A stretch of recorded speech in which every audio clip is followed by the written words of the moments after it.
Good evening and welcome back, ladies and gentlemen. Welcome back to SDN Season 5, Tier 1, Round of 8 at the Hungarian Grand Prix. My name is Indigo and alongside me tonight is Milan Langer. How are you, mate? I am doing quite good. How are you? Yeah, not too bad. I'm glad to be back here as well, back in Hungary. Last time out, we were at the Qatar Grand Prix when it was Kevin who took his win on his debut for Division 1 this season, but unfortunately he's not here tonight, so he won and left like Nico Rosberg did. But hopefully we'll see if Kevin does rejoin because he had such tremendous pace, A, qualifying and in the race too, as Kick finished in second place. Hasn't took a win yet this season, has Kick, but I don't think Kick is here tonight, unfortunately, so he won't get a win either in this Grand Prix, but hopefully he does get one. Neither is Lucas, so Lucas and Kick are not here because they've been replaced by Laser and Sasha Hood. So those two drivers fill in their place, and they've got a lot of work to do because they're in the team where they're fighting for the championship. So it's crucial for both teams, or for both drivers, to pick up championship points for the Williams team. Can the other tiers now can't get hungry? says how do you say his name? Sven. Sven. Sorry Yeah. about that. I'm not sure actually what the rules are for that. If they want to do another track than Hungary, it could be. I've been in a league where they eliminated the track that's already gotten by a specific tier, so I'm not sure how they're gonna do it here, but possibly, I don't know.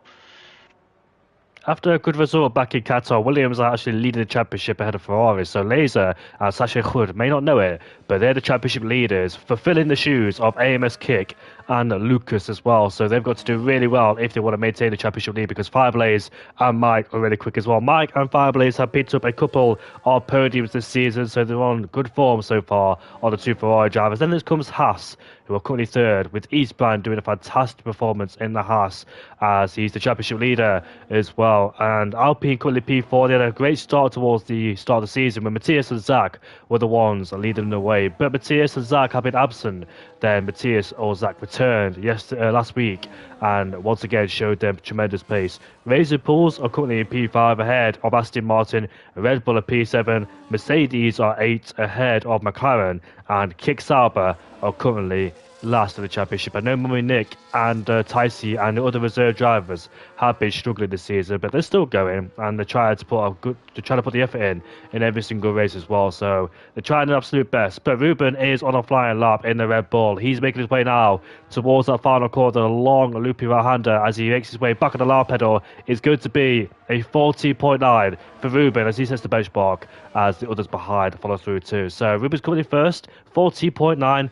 And he's also been very close to a race win. If not, I think he has won a Grand Prix because he has also shown some tremendous pace as well. I think Ruben has picked up a win. It was at the Chinese Grand Prix. I do remember it now. It was a fantastic race for him as he took the lead ahead of Eastbrand. Indeed, so he's definitely a contender for the win again tonight. 49 seems like a solid banker lap, in my opinion. McTimmy is currently running on the intermediates. It's overcast, but it's not raining. But his first lap for probably checking his equipment. That's Eastbrand with a 19.999 in P2, so he must have had a moment on his lap as well. Eastbrand always very strong in both qualifying and race. Always a contender for the race win and pole position. So it's going to be interesting to see what he can do as well as Ghost in the Aston Martin, also 119. So not the most representative lap times we've seen so far, but I'm sure they will come in a few moments' time. We've got 90 laps in, so 4 drivers will get eliminated. It's going to be interesting to see who is going to get out and who isn't as Ruben goes off track. Eric is now going to make his way around the final corner as Daniele onto the front row, just about in the 115s. And Eric in 6 tenths ahead of Ruben. Mega lap time from Eric. Eric has shown some good pace as well, but unfortunately at the Austrian Grand Prix, I do remember him spinning out as well. He's had some promising pace back in China as well when he was following the DRS trade. So if Eric can put it all together, we should see that he should be up there. But do you know what I like about the mystery track and also don't like? So in my other league, I'm a driver as I only race once a week, and in the other league, it was a mystery track. The commentator, when I was on the podium the week before, asked me, what do you think about the mystery track? Oh, what happened there? Is that a Haas who Daniel almost spun out there as McLaren just swooped past him? That McLaren was Robbie Jacobs then that just went past, but he has invalidated his lap time. I'm not quite sure if Robbie Jacobs got caught out by that or not, but he is on the medium compound tyres, trying to make it through into Q2. I've seen a few people go mediums, and that means they have a set of extra softs towards the end, like in Qatar as well, because some people had 2 sets of softs in Qatar, some people didn't, and therefore they're on the back foot as they only had 1 lap. But back to my own point, is the commentator asked me, what do you think about mystery tracks? I said, from a driver's point of view, I don't like it because I can't practice, and I'm going into the weekend or the day unknown. I have no practice whatsoever. I have no idea what the track is, and therefore can't practice. Don't know how the setup's going to be, and I'm going in blind. But that's the same case for everybody, all 20 or 19 drivers in this case. It's the same case for everybody, as Matthias crossed the line to go P2 with a 40.5. It's all about who can adjust the setup the most, who can adjust the track, their setup, and see who can put the lap times immediately on the board without being under massive pressure. So it's due to that fact. But I said also, from the fans' point of view, from our perspective, it's good because that would mean that we don't know what's going to happen. It could be going into the unknown, as we don't know what to predict because we don't know who's got the pace around here. We don't know who's those type of people that will struggle because they haven't had any practice, and those people who can adjust very quickly and get up there immediately without blinking an eye. Because I know some people that can get on the track and set blistering lap times already, some fantastic and amazing lap times on the first go. I'm not quite sure how people do it. Sasha has crashed coming out of turn 1. Sorry for interrupting, but he's broken his front wing. But continue on. Eastbound has retired, knowing he's safe, as Mike goes up into P7 on the medium compound tyres with a 50.3. Eric is retired as well, so those guys know they're safe. They don't want to put on an extra set of soft compound tyres and go around and waste time with tyres. But Robbie Jacobs is up into P2 with a 40.4. If I do remember correctly, back in Miami, I think he got into Q2 with a medium set of compound tyres. So Robbie Jacobs is very quick and competitive on the medium compound tyres. Abby Wood in qualifying when it comes towards it is qualifying, but Q3 when it comes towards the soft compound tyres, because that is a mega lap time there from Robbie Jacobs, and I can dare say he's safe, and he can go through to Q2 without using a set of the soft compound tyres. Rob always very quick in qualifying, but it's a decision you have to make if you want to give up a set of mediums or softs. But yeah, full qualifying, so you really want to use only 1 set of tires, as Octavia completely misses the pit entry. But yeah, 1 set of tires is what you want in Q1, and for Robbe the case is he's going to have, I think, 4 sets of softs for Q2 and Q3, so we can do 2 runs in each session, which is what you want in qualifying. So he is got an advantage at the moment because his 14.449 is definitely going to be good enough to get him into the next part of qualifying. So indeed looking quite strong in the Red Bull. There's been a few races since he's raced there. Miami last race where he participated, so he's back now in Hungary, but he is as quick as ever as he retires from the session as well. Tyson at the moment coming out of turn 14 there. He lost the back of the car. He has been struggling on this lap and he spins just to top it off, where Sebastian Vettel and Sergio Perez back in 2014 in the Red Bull and the Force India went for a spin. It's P12, not a representative lap time. He struggled all the way through ever since he hit turn 1. Just couldn't get it together. We've got Laser then. Laser is a newcomer. He has been a championship contender in different leagues and he has raced around in Hungary, I think a few weeks ago. So I think he has some idea to how the track feels and how much of the limits he can push the car and the setup. Here he is coming down towards chicane now. Got big shoes to fill, has Laser, knowing that the Williams team is in the championship lead with AMS Kick and Lucas, but both of those drivers unfortunately are not here tonight, but they are in the chat, so welcome Kick, nice to see you here. It's a 53.0 for Laser as he continues down then towards turn number 12. We go hitting the inside curve very nicely, leans on the outside too, just being very careful with track limits, but there is an Aston Martin just in the way. Laser didn't have good momentum in that corner as he drifted out wide. As he makes his way now towards the final corner he goes. Let's see where Laser can pop his Williams. He crossed the line now. It's P2 with a 40.4 despite a slight slip up going in towards turn 14, but still hooked up the lap really nicely, and I dare say that will make it into Q2. And I dare say as well that Laser could be a real contender because he is a Div 1 in different leagues, and I can proudly say that he is a very quick driver indeed. However, a few moments ago, Mummy Nick went into P10, now down into P11 because McTimmy is on mini compound tyres, went up into P10 with a 50.1, so just pushed Muminek outside the top 10 for the time being. Then we still got Sachet Hood, who we know has struggled. We've got Strayed, who's just joined, so there's a full grid tonight. 20 drivers are joining. Saltavia, who you just mentioned, lads, I think he hit the pit lane entry, and Strayed unfortunately has left, so back down to 19. But yeah, those two on the back foot. So is TVHNL. We're not represented that time, neither with Ghost either, and Ticey. Neither is Patat Job as well. So both RBs are on the back foot. Well, Timmy's in P10, the Red Bull is Octavia, the Williams is Sachet Hood, NL in P17, AMS Ghost in 16th. I think AMS Ghost is on offline a lot there, so let's see his progress. There he is in turn 13, coming towards the final corner now, where Alex Arbon crashed back in 2019 in the Toro Rosso. As he exits the final corner with the DRS wide open, Ghost goes up into P6. Good lap, good improvement, and I think that should be good enough to get him into Q2. 114.5, got a few tenths ahead of Stefan in P7.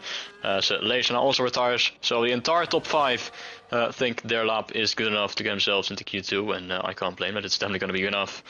Also, Muminek in P12, good news for him, he's been struggling with getting out of Q1 here in this SDN this season, but at the moment he is advancing through. But like you said, there's quite a few drivers back there who haven't really set a representative lap time just yet. One of them is Patat Job, but he's not improving in sector 1, 4 tenths down in fact, but he might have made a mistake in the rest part of the lap in the V car, making his way now at the end of sector 2, a bit of a slide, when is now improving by just a 1/10 of a second as he came out of turn 11 and now into the final sector. Very tricky with the acceleration to higher pin styled corners, if you can call that, and on the exit losing control of the back end, and that is your lap time ruined. Patrick back into the pit lane, and he is going to have to try again. He will only have one lap though, because we've almost got around 5 minutes remaining. Sasha Goed is also on a lap in the other Williams.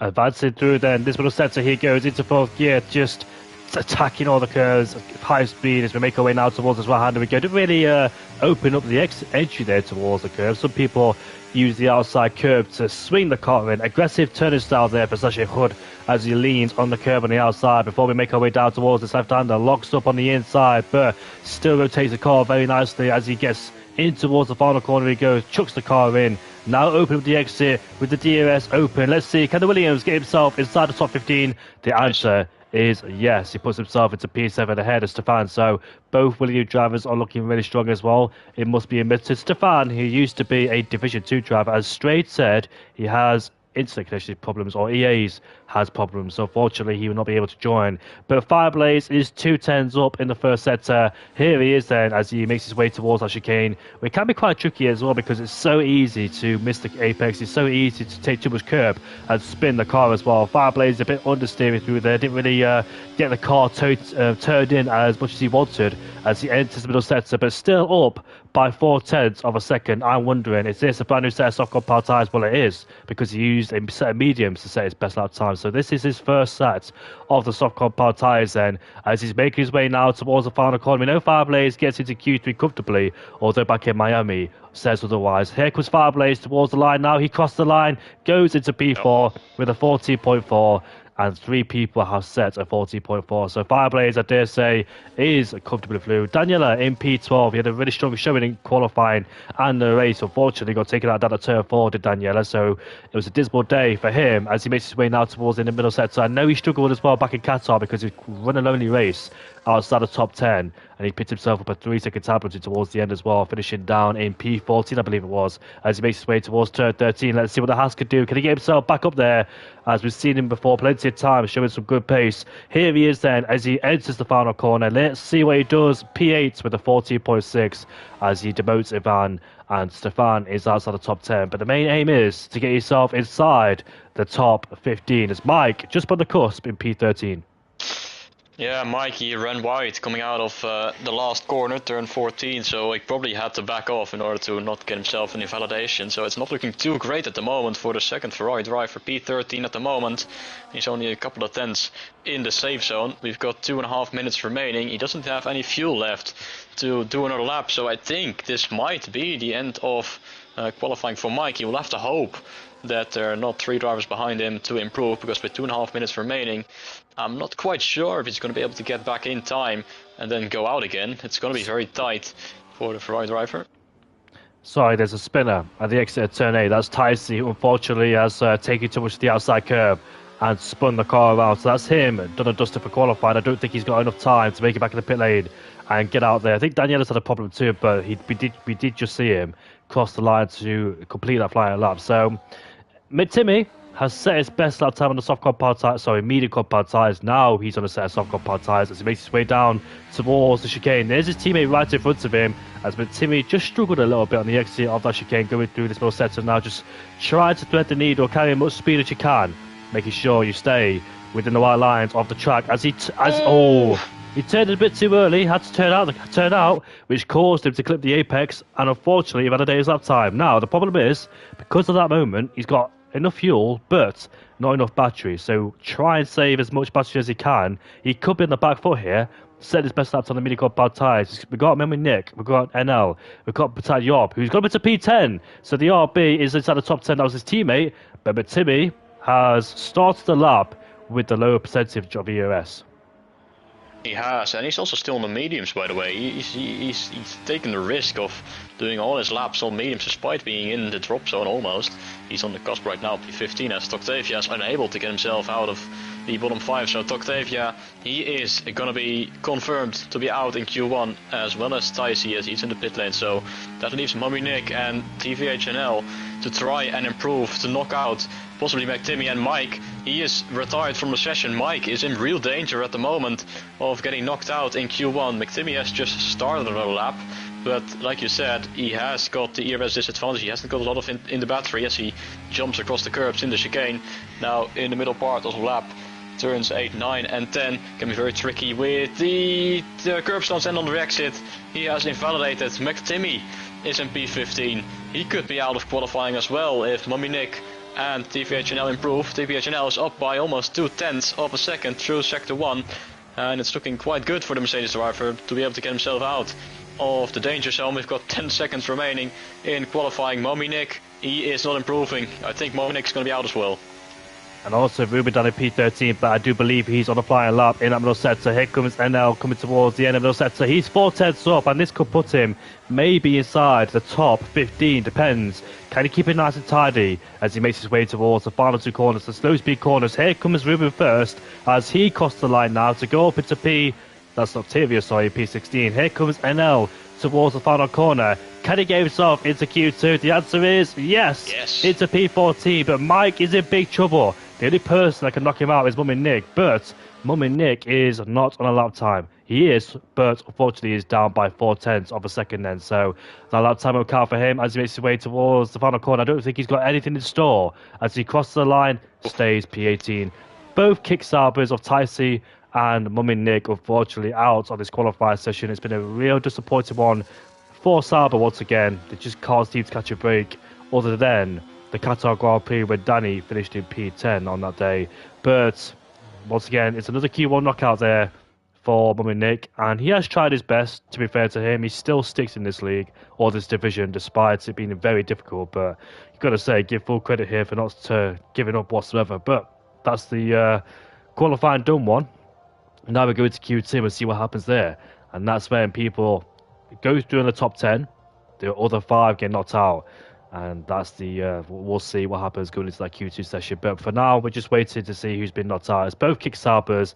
I think it's NL, and I think it's Octavia. I can't remember the other one. McTimmy. Yeah, McTimmy as well. TVHNL, he got through. McTimmy, Octavia, the 2 Saubers got out. And Mike just about squeezed through by the skin of his teeth by 14 thousandths of a second. So that is the ones knocked out in Q1. Interesting there for Mike, but yeah, just on the course, maybe he might have a bit of trouble getting himself into Q3 then if he can't up his pace here in Q2. So we're about to find out what Mike could do. Mike's had some relentless pace recently when he's been a reserve driver for Ferrari. I remember him back at the Chinese Grand Prix when he was in contention for potential podium and win as well. In fact, he did get a podium in P3 and he got a podium at the Miami Grand Prix as well. After that fantastic move, overtaking 3 people down the inside of turn number 9. I'll never forget that from Mike. It was a fantastic one because he said that was his final race of the season. Then he's back again as a Ferrari reserve, maybe full-time driver, because it used to be in the other Ferrari, it used to be. I had his name in my head. Don't tell me the name. I just want to remember it off by heart. Who was it? Who was it? Who was it? I could just memorize his name. It was Finn Hertz. That was the one. Indeed. So, as we go into the second part of qualifying, it's all about qualifying inside the top 10, as 5 drivers will get knocked out. It's quite busy early on track. People want to get their bunker laps in as soon as possible. So yeah, it's going to be interesting to see if Mike is going to be able to go quicker. I know that on his fastest lap in Q1, he had a moment in the final corner where he ran wide, so he probably lost a tenth or two with that. So I think he can go quicker, but he just needs to string the lap together, which is easier said than done. So we're going to see what he can do in the Ferrari, as he is pushing quite hard on this lap. Almost spinning the car, but 13 minutes. Almost everyone out on track apart from TVHNL and Daniele. Let's see what they can do as we kick off the second part of qualifying. And the first man out there is Matthias. He's going around the track now. So 14 corners, 4.3 kilometers long. Let's see what happens going down towards turn 1. They're braking at the 100 meter point, clipping the apex on the entry there, gets back to the throttle with the DRS wide open, use a bit of overtake as well for more boost. As he heads down towards turn 2 we go, locks up on the entry, gets close as he can as he opens up the exit on the exit of turn 2, heading towards turn 3 using more battery. As you can see, the battery's already down towards 30%. The first sector is a 27.6 as he carries so much speed going in towards turn 4. Be careful in turn 5. Turn 5 is a bit like turn number 11, I believe it is, like right-hander in Spain, where if you touch that inside curb, you're guaranteed to go off the track as he uses all the curb on the outside. Look at that, threading the needle through these corners here, doing a fantastic job. No signs of the rear stepping out, carrying good speed, following the racing line as we head down towards turn number 11 we go. A 52.8, that's a good middle sector in comparison to what I've seen so far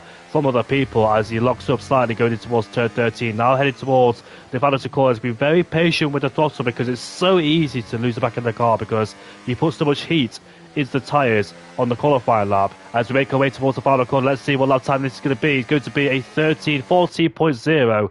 And he's currently in first place there. Not the best lap time we've seen, but he could be on a used set of soft compound tyres at this stage in qualifying. Indeed, but it is a very quick lap time, quicker than we've seen in Q1 so far. Evan has gone up to second place with a 1:14.8. Lap shows are coming in. Laser into P2 with a 0.2. Erik only good enough to P4, but as you said, it could be on a used set of tire. I saw that Eastbrand, he spun on his lap coming out of turn 11, so that's why he is back into the pit lane. Mike as well had invalidated, so struggling a bit early on in the session, but that job currently up to P5 as Robby Jacobs then onto the front row with 1:14.1, so a couple of hundreds of Matisse, who his first lap, must be said, was quite quick. As Farblaze now finishes his lap to put himself into P4, a few tenths behind the cars in front of him. And then we look at Ruben up to P4, 8 thousandths behind Laser. It's all very close at the front of the field, and I think that might be the end of the first few runs we've seen. So Matisse on top by only a few hundreds. It's very close indeed, but he's still marginally ahead of Robby Jacobs.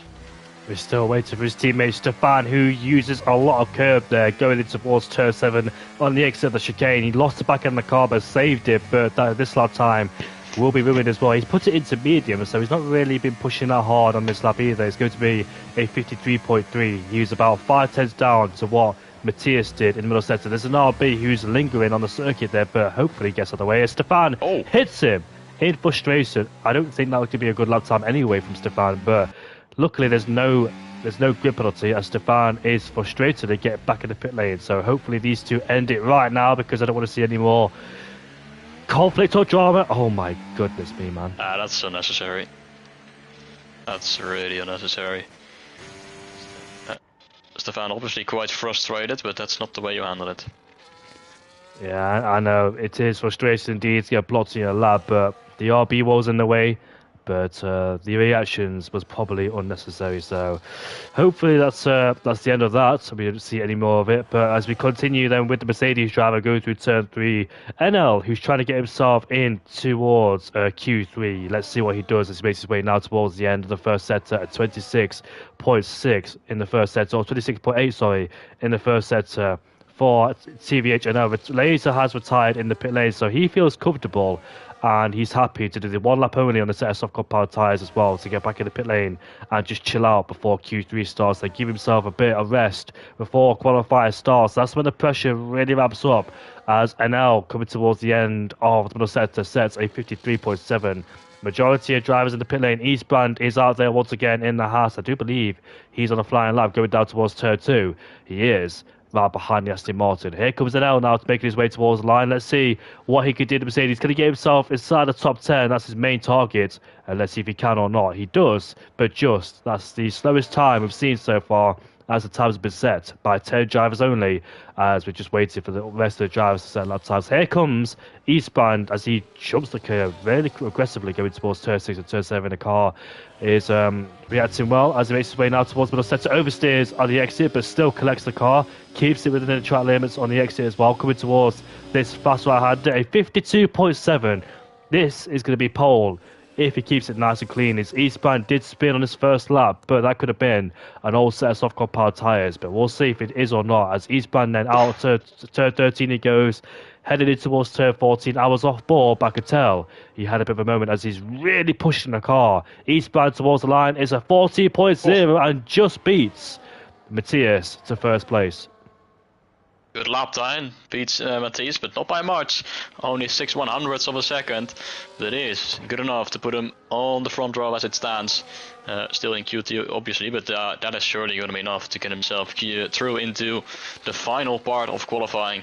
The 1:14.0, quickest we've seen so far. And that has pushed his teammate Daniele out. At the moment, he's in P11. A tenth of a second behind, but that job, surely Daniele is going to be able to get quicker than that. As Erik in the Aston Martin, he is on the lap now as well. Currently down in P9, wants to get himself a bit higher up to be safe of a spot in Q3, but he's improving by 0.2 of a second through Q1 already. As he comes out of turn 5 and now into the chicane where the curbs can be quite tricky, but he manages them well. Now on the exit into turn 8 and 9. Quick chicane with the curbs on the inside can really catch you out as he goes a little bit too wide, and that is your lap time ruined as he invalidates. So he will have to try again, because P9 definitely going to be safe to get him into Q3. Sasha Goed in the Williams has now just started his lap down in P14, one of 3 drivers currently without a lap time. The other 2 of Mike and Stefan also on an out lap. But what can the Williams do? His teammate at the moment inside the top 5. Williams need some good points as their 2 main drivers are absent this week. So what can Sasha Goed do? 27.0 in Sector 1. It's not the quickest we've seen so far.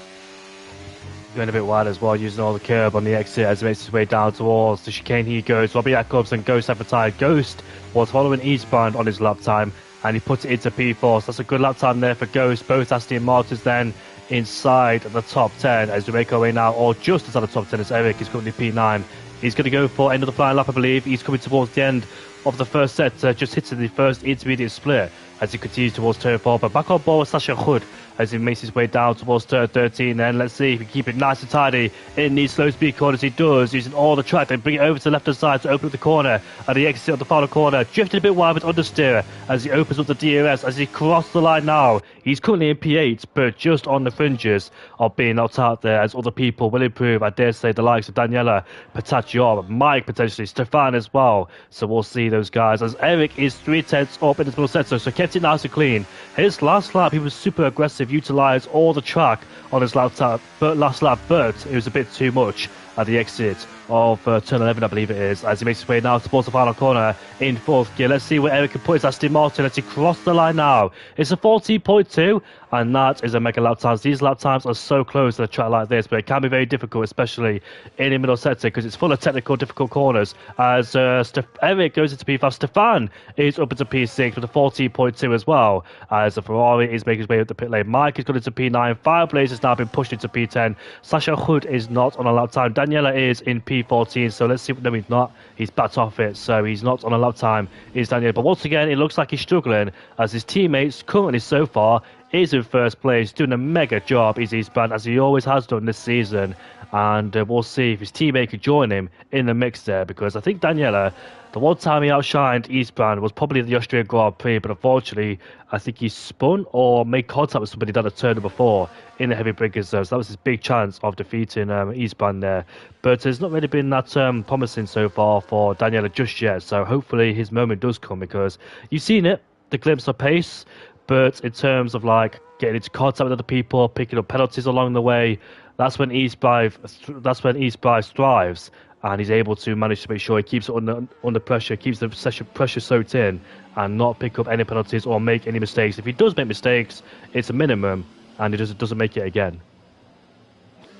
Indeed, and I just want to point out right now, look how close it is between P4 and P8. The two Aston Martins have set the exact same lap time, and Laser in P7, has he taken a little bit too much of a risk of retiring early? Because he's P7 as Ruben improves by only 8 thousandths, he's down to P8, and we know that Fireblaze definitely has the pace to get ahead, Daniele possibly as well, so Laser might be in a bit of trouble of getting himself into Q3. He's currently down in P7, he's in the safe zone, but there are people behind him who could potentially go quicker, and one of them is Fireblaze, who has just started his lap.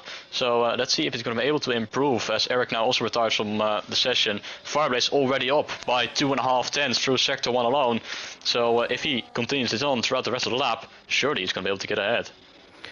Important lap here for Fireblaze, currently fighting with Williams in the championship, so as he makes his way now towards chicane, he's currently down in P10 like I said, but he's on a flying lap, so hopefully for his sake he can keep it nice and tidy as he chucks the car into these corners, carrying so much speed through here before we flick our way in towards this fast right hand. I think it's barely a lift off, or maybe just flat out through turn 11 as we head down towards turn 12, and now coming through turn 13 where Max Verstappen spun back in 2022, gave the lead back towards Charles Leclerc, but Verstappen was still able to win despite starting down the field in 2022 and also spinning at turn 13. Here comes Fireblaze now with the DRS wide open as he crossed the line. Wow. And he sets a 13.9, quickest lap time of them all, and Fireblaze is definitely safe. But like I said, Laser on the cusp of being knocked out. He thought he was safe. He retired early in qualifying, but you'll never know. He can't do anything about it because he has retired himself in the pit lane. So he's just hoping the guys behind do not improve. But I dare say, who do I think can improve? I think Ruben and Mike can. Maybe Sasha Hood, if you can hook it together. Ivan should as well in P12. Maybe Daniela in 14th. Patat Yob. And let's see if NL can as well. So Laser's got to watch over his shoulder and pray the guys behind do not improve, as he's currently 3 spaces away from being in P11. Indeed, and Ruben only needs to find a minor improvement to get ahead. He's 8 thousandths behind. Mike needs to find a little bit more of an improvement, but his teammate's currently at the front, so usually he is quite quick, can be quite quick in qualifying as well. And Daniele, he's been on pole before this season in Austria, so he should have the pace as well. So yeah, Laser, he's going to have to watch over his shoulder. It's going to be quite tight for him. But that job is going to be the one to kick off this final stint of lap times in the Visa Ketchup RB. But he runs a bit wide on the exit of turn 1, losing the back end. And I don't think that is going to be a lap good enough to get him into Q3, as he lost a lot of time on the exit as the back end stepped out. Mike in the Ferrari now, he's on lap as well. Let's see what he can do. He needs to find, at the moment, doesn't need to find anything, he's quite safe, but the gap the cars behind is quite small. He knows he is in trouble. If he doesn't improve, he improves by 1.5 tenths through sector 1. Stefan has retired from the session. Everyone is on the lap. Who are we going to see dropping out in Q2, and who will see advance? Ruben, Mike, and Potachop currently on the lap. So is TVHNL, and so will Daniele be in a second. Mike now navigating his way through the middle part of the lap, almost running a little bit too wide, but just about keeping it within the white lines. So can he find more time? Yes, he can. 2.5 tenths up on his time. That should be good enough to get him into Q3, because it's so incredibly tight. 2.5 tenths can already jump him up into the top 5. As Patsat Job, he is going to be crossing the line soon, but he has backed off on his lap. He can try again though. 14 seconds remaining. Here comes the Ferrari driver of Mike. Can he find an improvement? Looks clean to me. In the final sector, across the line he goes, and he doesn't improve. He doesn't improve. Mike must have made some sort of mistake in the final sector. He stays in P10. And also Ruben, first arm in the sector, he's down. So Ruben nor Mike are finding improvement as Ivan goes into P13. He's been knocked out of qualifying. In fact, he didn't even start another flying lap time did Ivan. He didn't even make it towards the line in time. So NL is up into P11. That's a great lap time there. Just missed out, or I say just missed out. 0.3 of a second there towards Mike, but still an improvement there. Good job from TVH NL. Here comes Patat Yop now, looking to try and get himself inside the top 10. Lazy can breathe a bit easily, but Daniela is 7 tenths up in the middle sector. Here he is. Can he get himself inside the top 10? Is this the lap time to do it? And it is the lap time. P10 just. Oh my goodness. I thought this lap time would boost with the order dramatically, but as I forget, these lap times are so close together. Even 200ths of a second could put yourself up there. As Mike has been pushed out of Q2, unfortunately, so he's out of qualifying, but it's all down to this man in the RB as he makes his way now towards the final corner. Can Patat Yop spoils Daniela's day and push him outside the top 10. As he crosses the line, it's a 14.5. He goes up into P12, but how tight is that from P1 down towards P10, separated by under 0.3 of a second. They're so close as well, the guys with the 14.2s. And like you said, both Aston Martin drivers set the exact same lap time as well in P5 and P6. But the top 10 consists of Fireblades, Eastbound, Matthias, Robbie Jacobs, Ghost, Eric, Stefan, Laser, Ruben, and Daniela. Outside the top 10 is Mike, Patat Yop, NL, Sasha Hood, and AMS Ivan in P15, who have been knocked out of qualifying, and that's done and dusted for them. But I cannot wait to see what the top 10 shoe tyres like. Let's see who's got 2 sets of the soft compound tyres, or if they do have 2 sets, could they sacrifice a set of soft compound tyres for a late safety car, as we do see safety cars around here because it is a difficult track and the walls are quite close as well. But here it is then, Fireblaze on provisional pole by under, well, look at that, the gap from P1 to P3 is under a 10th as well, so not much in it between those guys. They're so incredibly tight as Robbie Jacobs is P4. But outside the top 10 are the Dutchies of Mike, Patat Yop, NL, Sasha Hood, and AMS Ivan. Those people have been knocked out. So all eyes now on the top 10 to see who can take pole. Early predictions, Milan. Who do you think is going to take pole around here at the Hungaroring? I think it could be Isbrand, but possibly Robert Jacobs as well. You don't need one lap. Matisse could be in it as well, and we've seen that Fireblaze has been quick, so I think it is going to be very close either way. Probably a few drivers within a tenth of a second, as it already was incredibly close in Q2. But I think those 4 might be the big names you want to be looking at into this final part of qualifying.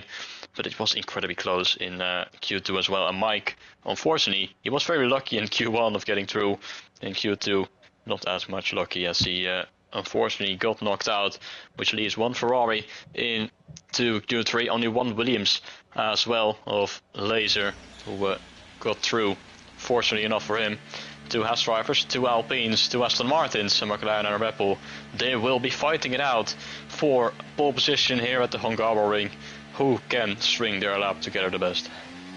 Q3 then, we know that the pressure will be ramping up. It's all about who can manage the pressure really well and keep the nerves jangled as well. We'll keep the nerves intact there. That's what I want to say. Keep the nerves intact, because in Q1 and Q2, those people who are very quick will feel no pressure. They can just go out there and just cruise to a lap time. But in Q3, that's when we'll see the real drivers start to show their true potential skills, because I know in Q3 I get under so much pressure. There's a lot on the line as well. So we'll see then who has got the pace to try and put themselves into first place. And the best lap time we've seen so far was a 13.89 around the area. So the RP driver and the Williams are fighting on the track. That is Laser going to the inside of Stefan. They're not quite sure what's going on there, but Laser doesn't really do this type of thing either. Laser's not that type of driver to overtake somebody like that, especially in a new league as well. So he's desperate to get past. But the first driver I'm going to go on board with is Matthias in P1, because he's currently the first one out there, like he was in Q2. He's out there as he makes his way towards third 30. So 10 minutes left in his qualifying session. Daniela is in the pit lane, but I presume because he's had so many attempts to try and get himself into Q3, he's potentially got himself 1 set of soft compound tyres, where the other people might have 2. So here comes Matthias then in the Alpine as he makes his way down towards turn 1 we go. Braking at the 100-metre board, scrub off all the speed, locks up on the entry, just now misses the first apex there as he uses the curb on the outside. A bit too much there, but still made it stick as he heads down towards turn 2. Once again, using the curb on the outside there to try and open up the corner as much as he can before we exit turn 2 and turn 3. as turn 3 is an easy flat out corner, but still can be difficult with the track limits. As we head through turn 4, they're flicking in, carrying so much speed, using all the chock on the outside there. Now carrying the speed through 4th gear before we get back on the power. As we head down towards the chicane, we go braking before the 50-meter board, clipping the apex. And some people like to use a lot of curves, some people just like to clip the apex there, making sure that they don't lose their air in the car. Some people can be hesitant to that corner, but already somebody has slowed down in the first set. It looks like it's an RP driver, and that could be Stefan, who is slowed down, as Matthias has set a 52.6, and that is a decent middle sector there. As I see, the best middle sector has been a 52.8, so he's 2/10 up in the middle sector. As Matthias now going through turn 13, taking a wider line, just like I think it is Luffield in Silverstone, taking a wide angle or in the middle of the road. But here comes Matthias now towards the line. It's a 13.8, and he goes pole. Wow, that's a beautiful lap and a very strong lap, and either 130.8 quicker than we've seen so far. But Ruben goes quicker. Ruben in the Red Bull out of nowhere with 113.7. Where did that come from? But a brilliant lap from the Red Bull driver as he goes to the front of the field. On 113.780, he's a few hundredths ahead of Matthijs. That is an incredible lap time. Now we look at Robbie Jacobs. Robbie Jacobs has invalidated his lap. So he will be starting his lap now as Laser goes before. Now Ghost has gone up into the top 3, also into 113s. We're starting to see more drivers getting into the top third, into the 113s. I saw that Eastbrand once again at the moment on his lap. Fireblaze must be on used tires, as he's unable to go faster than his Q2 timer at the moment. A 14.0, but what a lap that was from Ruben in the Red Bull. 13.7. Unfortunately, Eric has invalidated once again, so his second flying lap he has invalidated, as Eastbrand invalidated his first lap, so he's going for a second lap here on the same set of the soft compound side. So did Stefan as well, who we saw make a mistake at the exit of turn 6 in that long right hand, as Eastbrand once again playing with the track limits. I thought he was going to go cut the corner in towards, but look at that, using too much curb on the inside, lost the back of the car. As you can see, massive wheel spin once again, as the rear of the car is constantly complaining on him. The middle sector is a 52.7. Not a bad middle sector though, considering in the middle sector he has struggled in the technical high-speed corners where the rear keeps getting loose, and now he makes his way down towards turn 13. Can he keep it nice and tidy once again? The car's complaining with traction as we make our way now towards the final corner. We go. Robbie Jacobs goes quickest with a 30.6. Here comes Eastbrand towards the line now. It's a 14.0. Eastbrand has lost a lot of time in that final sector as the rear was going against him and unfortunately couldn't hook it up the lap. But where is Stefan? Stefan is headed through turn 1, so he is going for another lap on these set of soft power tyres. So unfortunately, can't seem to hook it up together in this Q3 session. Maybe the pressure is ramping on, making a few mistakes here and there. You try to extract all the performance out of the car. You're using more risk and usually try and get more risk, high reward. But unfortunately for Stefan, it's not working out so far. So it's natural to just push a bit more in Q3 because you're trying to get the most of the car. Sometimes it's a bit too much. Sometimes the car doesn't respond at all to whatever inputs you are putting in the car as well, trying to make the car do something it don't want to do. Maybe he spun the car and he goes into the wall and hits the wall on the outside. But I think his front wing is still intact. But unfortunately for Stefan, that lap time has been ruined, and a trip to the pits will be necessary because he's running low on fuel. Indeed, so unable to get a lap time in this first stint. Daniele behind him at the moment is on a lap as well in the Haas. So the two Haas cars currently P6 and P9. Eastbrand surely has got some time to find. 52.8 for Daniele in Sector 2. Quite decent as it stands. Could get himself inside the top 5 possibly with under 6 minutes remaining. Daniele at the moment the only one on the lap. Can he put himself ahead of his teammate, ahead of Fireblaze with Moment going into the final corner, coming out of the final corner rather. Goes across the line, unable to beat his teammate. P6 and 7 right now for the Haas team with 5.5 minutes remaining. So McLaren is on pole like it was last season at the Hungarian Grand Prix, when I think it was Lando Norris who took pole ahead of Oscar Piastri. Yeah, it was, because Lando Norris lost the lead because Piastri went down the had to go all the way around the outside, but there wasn't enough space for all three of them. Verstappen had to go out wide. He overtook Norris off the track, had to give the place back. Then Verstappen spent the whole race trying to fight with Hamilton and Leclerc after complaining about the setup of the car, the balance as well, and getting undercutted. Then he made contact with Lewis Hamilton down at turn number 1, and it definitely cost him that podium chance as well. Then the McLaren team radio rules came in as Lando was forced to give the place back towards Oscar because Lando pitted first, did the undercut on Oscar Piastri, Then I think he had about a 3-second gap towards Piastri. Then he had to give it back towards the end. It's a lot. It takes a lot of pride. You have to get rid of all that pride to give the place back because it is a race win. But at the end of the day, you got to think about your team. There's a lot of mixed opinions in my opinion. I'm not quite sure why. I'm not quite sure what my opinion is actually because I didn't really care at the time. But here we are then down towards turn 5 for Laser. Then he's already 2 tenths up in the first sector as he makes his way now towards the chicane. He goes. We see a lot of different approaches in towards that chicane. Some people are quite aggressive. Some people are quite passive into that corner because I don't think some people have the confidence, like others, to really attack those corners. Maybe on the last game, I had the confidence to do that, but this game I don't. But Laser is 4 tenths up in the sector, but Timmy has joined the session. I didn't even know he left. But here we are now, down towards turn 13 it goes. Let's see, can he keep it nice and tidy now? Important lap time for Laser. He's pulled the trigger very early. He's came out very early in competitors in comparison to other people. As Laser makes his way towards the final corner, Laser goes into P3 with a 30.8. That's a mega lap time for Laser, but I think that could be his qualifying done and dusted because I don't think he does have the fuel. He can save battery. But does he want to do another lap on these set of soft compound tyres because their peak performance would have been gone by now, those softs. So maybe a trip to the pits then would be necessary. Depends if he wants to go for that second flying lap on these set of soft compound tyres if they have the grip in them. Yeah, it's a bit of a predicament for him, but 3 minutes and 20 is going to be tight if he's going to be able to reach the pit lane. Of course, lap times are quite short around here. He seems to be pushing quite a bit while saving ERS, so he's now running out of fuel it seems as well. So don't think he's going to be able to do another lap on this set. He will have to come in, so it could become very tight for him.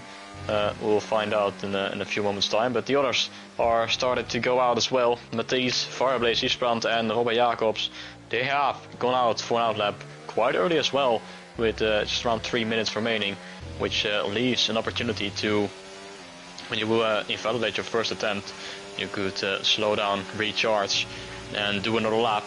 If you go out very late, we're not unable to do so. Robert Jacobs is, I think, going to be the first one to go for a lap, as Laser has pitted now, so it might be tight, but I think he could actually... no, he doesn't. He retires from the session. Never mind then. Forget what I said. Robert Jacobs, he is going to be the first one to try and improve his 1:13.654. It's an incredible lap on his second lap on his tires, actually, as he invalidated his first. So, tire life was in it for him. He's on a new set of tires now. Can he go even quicker? He's already around 1.5 tenths clear of anyone. But can he find even more time in McLaren? He's been mighty in this Q3 session so far. Just under 2 minutes remaining as he navigates his way at the end of Sector 1. Is it going to be an improvement? It is by over 1/10 of a second. Oh, but he invalidates on the exit. Now he can recharge and try again next lap. Yes, he does have the time. Luckily, he validated the first sector because he has the rest of the lap to recharge the battery, cool the tyres down, and go for it once again. So Robbie Jacobs there can go for another lap time. Hello, mate. How are you doing in the chat? Nice to see you here as well. So Matthias has backed off too. So Matthias and Robbie Jacobs have back off, but Matthias did not invalidate. I think he made a mistake on his lap. Fireblaze has backed off too, so he's not going to go for a lap on these soft compound tyres. I haven't seen him make a mistake so far. And Eastbrand has invalidated, so as you can tell, there's a lot of pressure up on these drivers' shoulders as Eric exits turn number 3. As I think it was Marcus Ericsson who crashed in 2014 when I think he hit the barriers. As Eric wants to... We've seen another invalidation on the exit of turn 4. Eric has invalidated the same place as Eastbrand, so fortunately that lap time is reversed. So Stefan's turn to see what he could do then, as we see majority of drivers either 1, make a mistake, or 2, invalidate their lap time. But so far, Laser has been the only one to have a clean lap so far, but the other drivers seem to be struggling on their last potential flying laps, but they've got the time to do it again. Here comes Stefan towards the top of the hill as he makes his way towards turn 4. Stefan was very quick at the Belgian Grand Prix, if you remember that, but has a massive moment at the exit of the corner and has a massive oversteer. Did he touch the curb on the inside towards turn 5 there? Yeah, he did touch the curb, and that just unsettled the rear end of his car. So I'm not sure what it is with these drivers at the moment, but nobody seems to be able to improve. They really invalidate or make a mistake. The pressure is getting to them in this final part of qualifying because Stefan, his lap time isn't going to be quick enough to get himself in a representative position, probably P9 as it stands. But can anyone else improve now? Robbie Jacobs Haven't paid much attention to him on his final lap, but he's at the end. As Daniela Daniele goes up to the front row. Wow, what a lap. A 13.7 out of nowhere onto the front row. And he's ahead now of his team with the first of the Haas drivers. Here comes Robbie Jacobs. Can he find the time? Even quicker than his 1:13.654. He can't. He doesn't improve, but does he need to? Ghost has retired, so Ghost has eliminated Eastbound. Is back on pole. It's a 13.6 for Eastbound. It's a 13.635, and he's currently under 200 quicker than Robbie Jacobs and P2. So back to business for Eastbound. But Matthias down in the first sector, improves in the middle sector. What can he do in the final sector? He's currently down in P6, so can he find a few more hundreds or a 10 to try and put himself further along the field? We've got AMS Ghost on a lap time, same with Eric down in P10, as Matthias makes his way out of the final corner with the DRS open. Where can he go? He goes on pole! It's pole! It's a 13.6. How did he find the time? In that last sector, he was down and up in the first and middle sector, but he put it on pole by a few hundredths of a second there. He did it in the final stages of qualifying on the final lap. What an incredible lap time there as well. But Matthias pulled out of the bag at the very last minute with Eastbound in P2, Robbie Jacobs in P3, Daniela in a P4. So both Hasses competitive. And Daniela, give credit to him as well, because he was struggling in Q1 and Q2. Remember, had to do multiple runs in Q1 and Q2, but puts it in P4. Ruben in 5th ahead of Lays on his debut. Eric in P7 ahead of Ghost in the Aston Martin. Both Aston Martins are very close. Fireblaze, a bit disappointed for him in P9, and Stefan, who did not get a representative lap time on the board, will start down in 10th place there. So we're set up for the race. This 35 lap race is currently the Alpine on pole of Matthias, and the last time Alpine had a win was at the 2021 Hungarian Grand Prix, when that was a fantastic race. It started off wet, started off damp, but then went to dry conditions on the formation lap on the medium compound tyres, as Hamilton was the only driver to start the race on the intermediates. He's the only driver on the grid in Formula 1 history to start the race, as the rest came out the pit lane. As it was a fantastic drive from Hamilton, but Fernando Alonso's line defence, stellar defence, will never be forgotten, because if it wasn't for Alonso's defending, then Esteban Ocon would have won the race, because when Hamilton overtook Fernando Alonso, he was already behind him in the final lap, right behind him too, despite being so far back. So Alonso did Ocon a mega favour. But unfortunately for Ocon, who doesn't seem to get along with his teammates, didn't return the favour in the next upcoming races either, or 2022 when they were teammates either. So Alonso did all that while Ocon was, being Ocon, I guess. Dangerous words here as the league owner is an Ocon fan, but not going to talk about that too much. But we're going to prepare ourselves for the race. Hungary, mediums to hards, hard to mediums. It's going to be interesting. It was so tight, so close in qualifying. I want to point out that Fireblaze, he's down at P9. His Q3 lap was showed in his Q2 lap, and here we go for the 5 red lights. No formation lap, of course, so we're going to get racing immediately. The lights go out. It is round 7 here at the Hungarian Grand Prix. McLaren has a mega start. He's alongside as we head down towards turn 1 there. They're all ghosted as we head down towards the first corner we go. And let's see what happens there. Robbie Jacobs versus Eastbound. They're all ghosted still at the exit of turn number 1 here, as Daniela is leading the Grand Prix. He's not. He's down to P4, P5. I'm going on board with him. He's next to Ruben. They make contact going down towards turn 2 and turn 3, so we're having more problems with the internet, unfortunately, on this fantastic game, as I'm not quite sure who's leading this race. It is Matthias. Matthias is leading ahead of Robbie Jacobs, ahead of Eastbound. Ruben in P4, Daniela in P5. We've got Eric in 6th place, followed by Laser, Ghost, Fireblaze, as Sasha Hood, unfortunately, has spun. I'm not quite sure where. The exit of turn 4, 5, potentially. And he's fallen down towards P19, but Timmy has left the session too. So we've had a few bugs already in this game, but it looks like we get racing once again, as Matthias holds the lead ahead of Robbie Jacobs in P2, as Robbie Jacobs has been overtaken by Eastbound. Eastbound goes with the inside as well, up towards turn 12. We don't really see many overtakes there, unless you're of course on different tyres, but it looks like Robbie Jacobs must have made a mistake, as Ruben immediately puts the pressure on the McLaren driver. Yeah, I think Robbie Jacobs was quite slow coming out of turn 11, so he must have clipped the curb on the inside, which has lost him the speed, which allowed Eastbound to go through. But we've made it clean to lap 1. Matthias in the lead, and that's a cent and a half up the inside from Eric. He gets past Daniele quite aggressively. Daniele down to P6. Here comes Robbie Jacobs ghosting through Eastbrand right now. It's a lovely game as always, as they go wheel to wheel now. Now they're unghosted, but he's still going side by side. Eastbrand on the outside. Robbie Jacobs will have the inside line, but do you want to be there? No, you don't. And Robbie Jacobs has to bail out of that one, which leaves Eastbrand back up into second place. Already fighting quite hard on these opening stages, and Eastbrand immediately closing the gap towards Matisse, who is still remaining in the lead of this race, ahead of Eastbrand, then Robbie Jacobs, then Ruben, who has gained 1 position. Eric, he's gained 2 now with that move from P7 to P5. Daniela Lees and the rest of the top 10 have remained the same. So Eastbrand lost traction at the exit of turn 1, hence why Robbie Jacobs put pressure on him going down towards turn 1, turn 2, towards turn 4. Then Eastbrand just stayed ahead, then immediately puts the pressure on Matthias as well in first place. But look at Matthias going wide out of turn 13 there as he's struggling on these mini compound tyres. The mini compound tyres is not really a good tyre at all. But as we make our way out the final corner, DRS is enabled. So we will see some moves going down towards turn 1 as Eric has set the fastest lap of the Grand Prix. As we head down towards turn 1, it's going to be 3 at best in towards turn 1 as Robbie Jacobs is up the inside in towards turn 1. Ruben has outbroken himself with wheel banging out of turn 1 between Eastbrand and Robbie Jacobs. As we head down towards turn 2, then Robbie Jacobs tries to go around the outside. Can he make it stick? Eastbrand there just gets on the throttle earlier as we remain wheel to wheel once again, like on the last lap. But who will end this battle first? Who will get ahead of who before turn 4? One of them's got to yield, otherwise one of them's going to make contact, and they're off the track. More contact as well as Robbie Jacobs stays at P2. Ruben now is up the inside of Eastbrand going up towards turn 5 and turn 6. So more contact. Eastbrand just hit the back of Robbie Jacobs as Ruben spun the car, and it's getting all messy as Eastbrand's making more contact with people there. Yeah, it's got very messy indeed. I dare say that could have been avoided easily, because why at this stage of the Grand Prix would you fight incredibly hard like that, especially when you want to stay in the DRS trade? You had track position over the rest of the field, you had track position, you had DRS at the back of first place, but that was not really ideal there, in my opinion. I mean, not necessary. Yeah. That's what I mean to say. Necessary.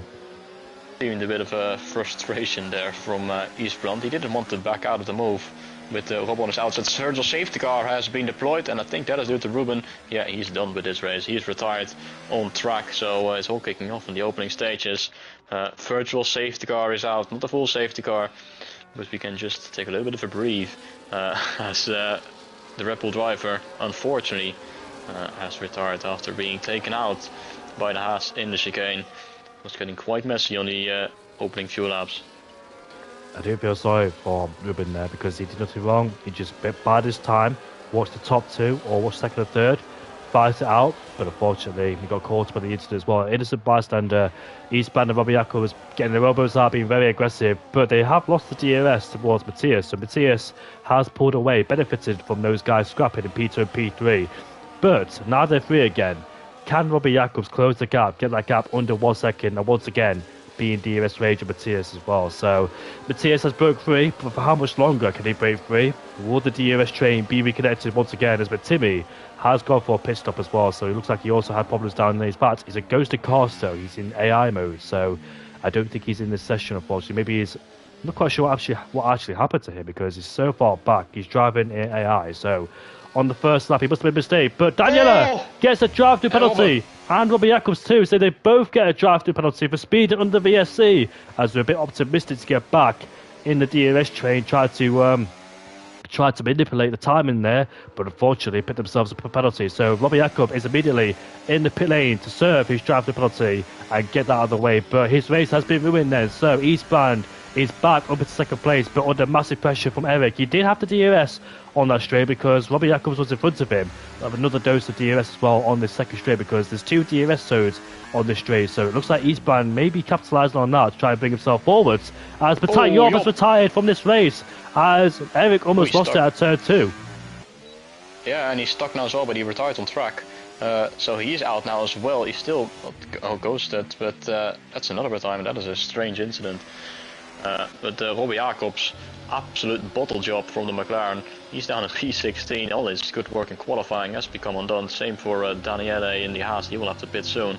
So that's throwing a bit of a spanner in the works, as Eric, because of that, from 7th on the grid, is currently in a podium position, while Eastbrand has closed the gap down towards Matisse. It's now under a second again. It is indeed, and I think thanks to that DRS on the back of Robbie Jacobs, he used that both DRS zones to try and bring himself under a second there. So can Eric do it? But he has got The other half of Daniel behind him, but Daniela will serve his drive penalty very shortly in this Grand Prix, maybe one more lap, then off the box. But AMS Ghost is right behind too, so both Aston Martins, both Astons are lucky strong. Eastbrand has set the fastest lap of the Grand Prix as he chases and hunted down Matthias as we head down towards turn 1 we go. Any moves being made down towards turn 1?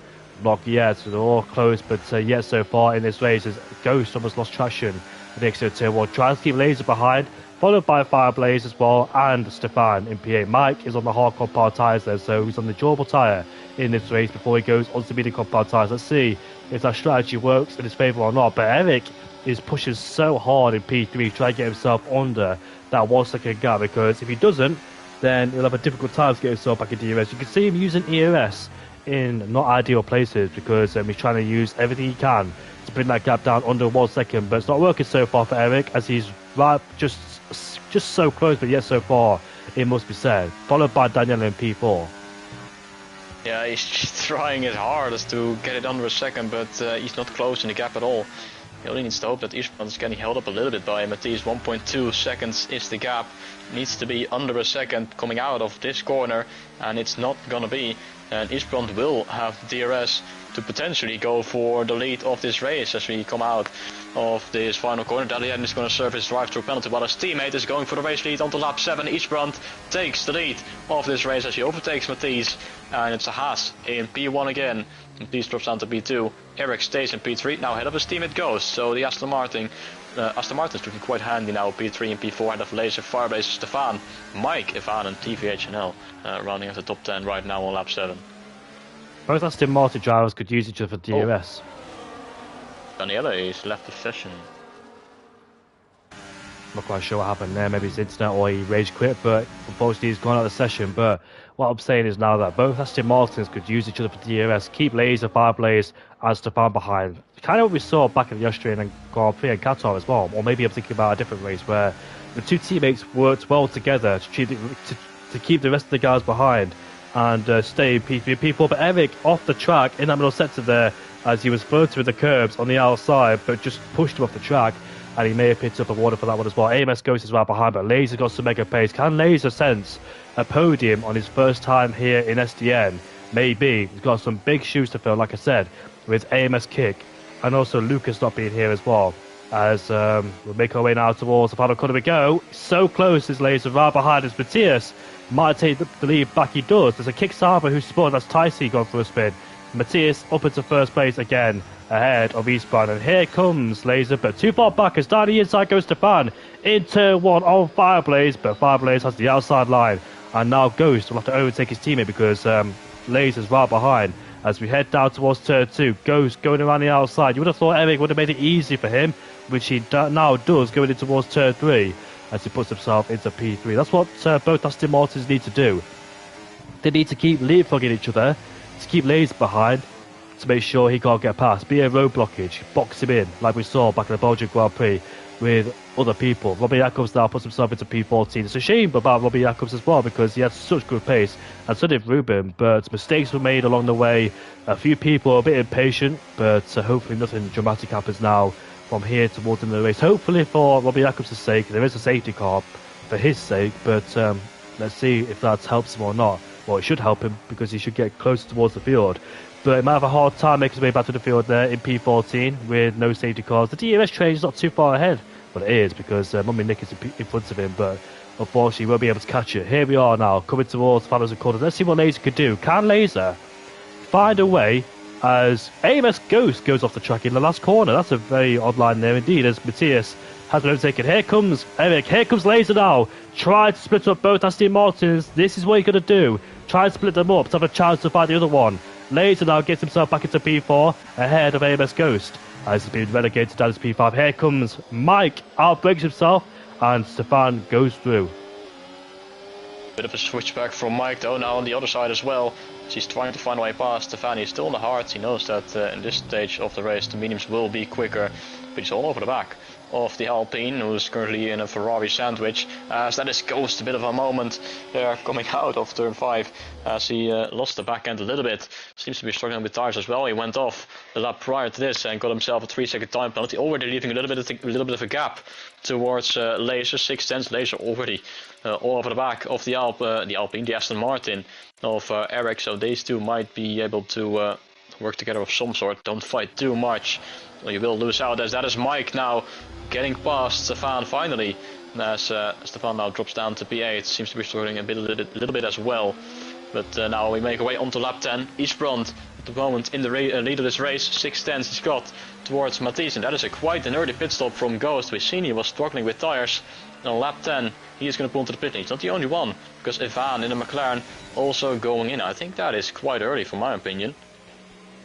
Yeah, lap 10, 25 laps on the hardcore power tyres. They can do it, of course, but like I said, a bit too early. Probably go for the undercut, or maybe they're already struggling on their mid-car power tyres, because these guys haven't had race practice, so they have no idea what the grip is like out there and how to manage the car, how to manage the tyres as well, which could be a bit of an ask for those drivers who have no practice. But they go for the early pit stops. We'll see if it benefits them or not, but they have the fresher tyres towards now.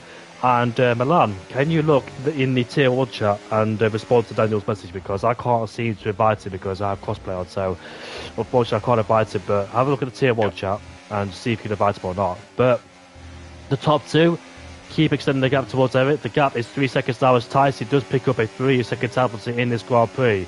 As we watch with Laser then looking to try to see if he can overtake Eric. Maybe he might stay behind Eric for a few laps and keep him at bay. But there is a yellow flag down there. Who's that? It's Sasha Hood making a mistake in the middle sector as he spun once again as... Ooh! Robbie Jacobs was thankful that he was ghosted. Otherwise, big contact would have been made and therefore end this race. But I don't think his race could get any worse than this for Robbie Jacobs. Laser has pitted. But what happened to Eric? Did he miss the pit lane entry? Because Laser got past him. And he was ahead of Laser before the pit stop. So Eric might have missed the pit lane entry and had to jump back in again. I have no clue right now, but I'm trying to re-invite Daniele, so you can continue on for a moment. As the top 2 then just working together to keep the gap open up as much as they can before the pit stops. As we watch then Matthias versus Eastbrand towards the end of this Grand Prix. They'll work together, but I can't wait to see what happens towards the end as well. As Eastbrand has a moment at turn 5, the back end of the car just wobbling on the exit there as he tried to correct it, and he did. Stays ahead, but more yellow flags down there. Is that Matimi who's gone for a spin? No, it's not. It is Patat Yop. Who is that? Is that Octavia? It's Octavia who's gone for a spin. The exit at turn 3 and 4.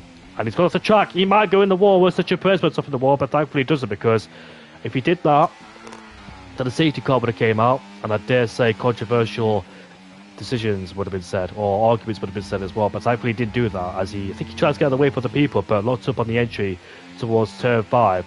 And went off the track. But as you can see, he's really struggling there in the car. The mini compound tyres must be gone at this stage. 5 lanes now pits from 4 plays on the mini compound tyres. But where is our main rivals? Ghost and Ivan have rejoined ahead of Eric.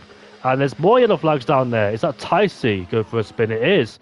And the exit at turn 13. So some people are really struggling here at the Hungarian Grand Prix. A low grip surface, of course. When the medium goes, they're gone, because the mini compound tyres just don't seem to have the grip when they're gone, like the hardcore power tyres. The hardcore power tyres are so durable, but when the medium starts to get older, they slide around, they generate a lot of excess temperature. It's really hard to cool them down, and there's no way of surviving on the mini compound tyres. So these guys are on the hardcore power tyres now to take towards the end. As Laser rejoins a P6, I was surprised that Ghost and Ivan did not undercut them. Yeah, that's quite interesting to see, as he went for the overcut, but somehow still managed to be in front of both of the Aston Martins, so he did a great job then, as he's currently the lead car out there who has made a pit stop so far, as Daniele has rejoined finally after 12 laps, so hopefully with the help of a safety car he can get himself back into this race. But the mediums seem to be the tire that struggled the most under tyre wear, as that's Eastbrand almost into the pit. Whoa, that was so tight as he enters the pit lane. Same with Mathies, so the race leaders putting into the pit lane as we enter lap 13. TVHNL also into the pit lane. That leaves only Stefan out there who started on the mediums, and Octavia and Daniele down on P11 and 15 as Sasha gets another penalty. Mike now in the lead of this race. He's the only one who started on the hard compound tire. Sasha Goed is out. Safety car is deployed, and that is gonna change this race drastically. Hang on. And great timing for Eastbrand. What is? Oh. Look at this, Laser is in the lead! Laser has taken the lead of the Grand Prix, or the provisional lead. He gets in front, he's overtaking the safety car. He's got to pass the safety car. What's happened there? Because I saw these two are still fighting, Eastbrand and Laser, but Laser gets ahead as Eastbrand has to back off now. So, what I was about to mention, that I think he overtook the safety car. Oh my goodness me, as there's probably damage there for Matthias. Come on guys, it's a safety car, there's no need to be doing this at all. Just slow down, accept your positions, and deal with it. But what I was about to say, that they were racing down towards turn 1. Lazy must have got ahead of the safety car whilst it was still in the pit lane entry. I'm not quite sure how it works, but he got past the safety car, put himself into P3, and yeah, because Eastbrand and Matthias were stuck behind the safety car coming out the pit lane entry, as I think Laser just got ahead. So might have to review that back, but he hasn't been disqualified as Daniela has joined back. So Laser now is in the provisional lead in the Grand Prix, or is he? Because Stefan is still out there in P2. Stefan might get a jump on Laser. Mike pitting as well from the hards. He will have to go on to mediums, and he surely can't make it to the end. So he's forced to do a two-stop, unfortunately. But he's going to have to hope for yet another safety car, which is not very unlikely. He is going to come out ahead of all these cars, so he will be in the race lead. And Stefan, will he be in the virtual race lead as he comes out of the pit lane, or is it going to be Laser? They're going wheel to wheel on the pit exit. Who is going to be ahead? Is it Stefan, I think? Just got ahead. Oh, Eastbrand makes contact. What are we doing? What are we doing under a safety car? Come on, guys. And Ghost gets a 10-second penalty. Wonderful.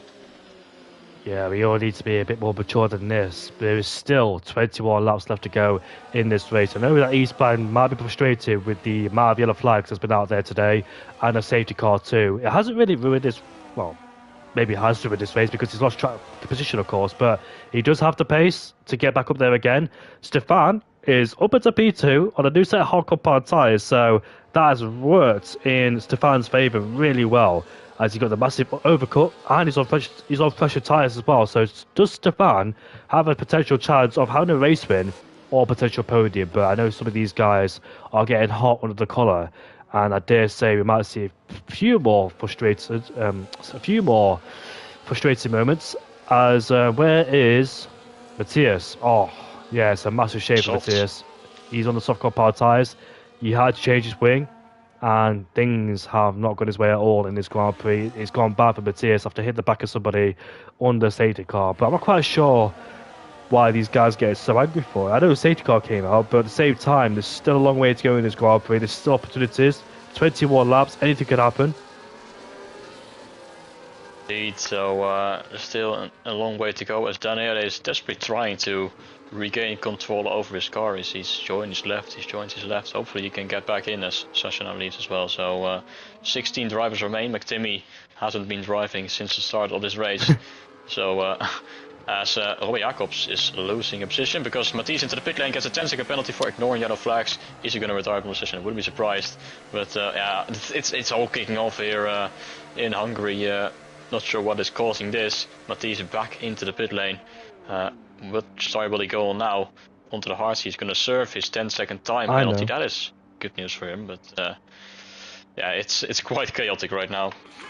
Oops, sorry about that. Put the volume down. But what I want to mention is the reason why he went to the soft compound tyres, so we could do one lap on them, then go back towards the hard compound tyres. That's why I did that, because now I remember it, because some people go on the softs because you can't go from hard to hard.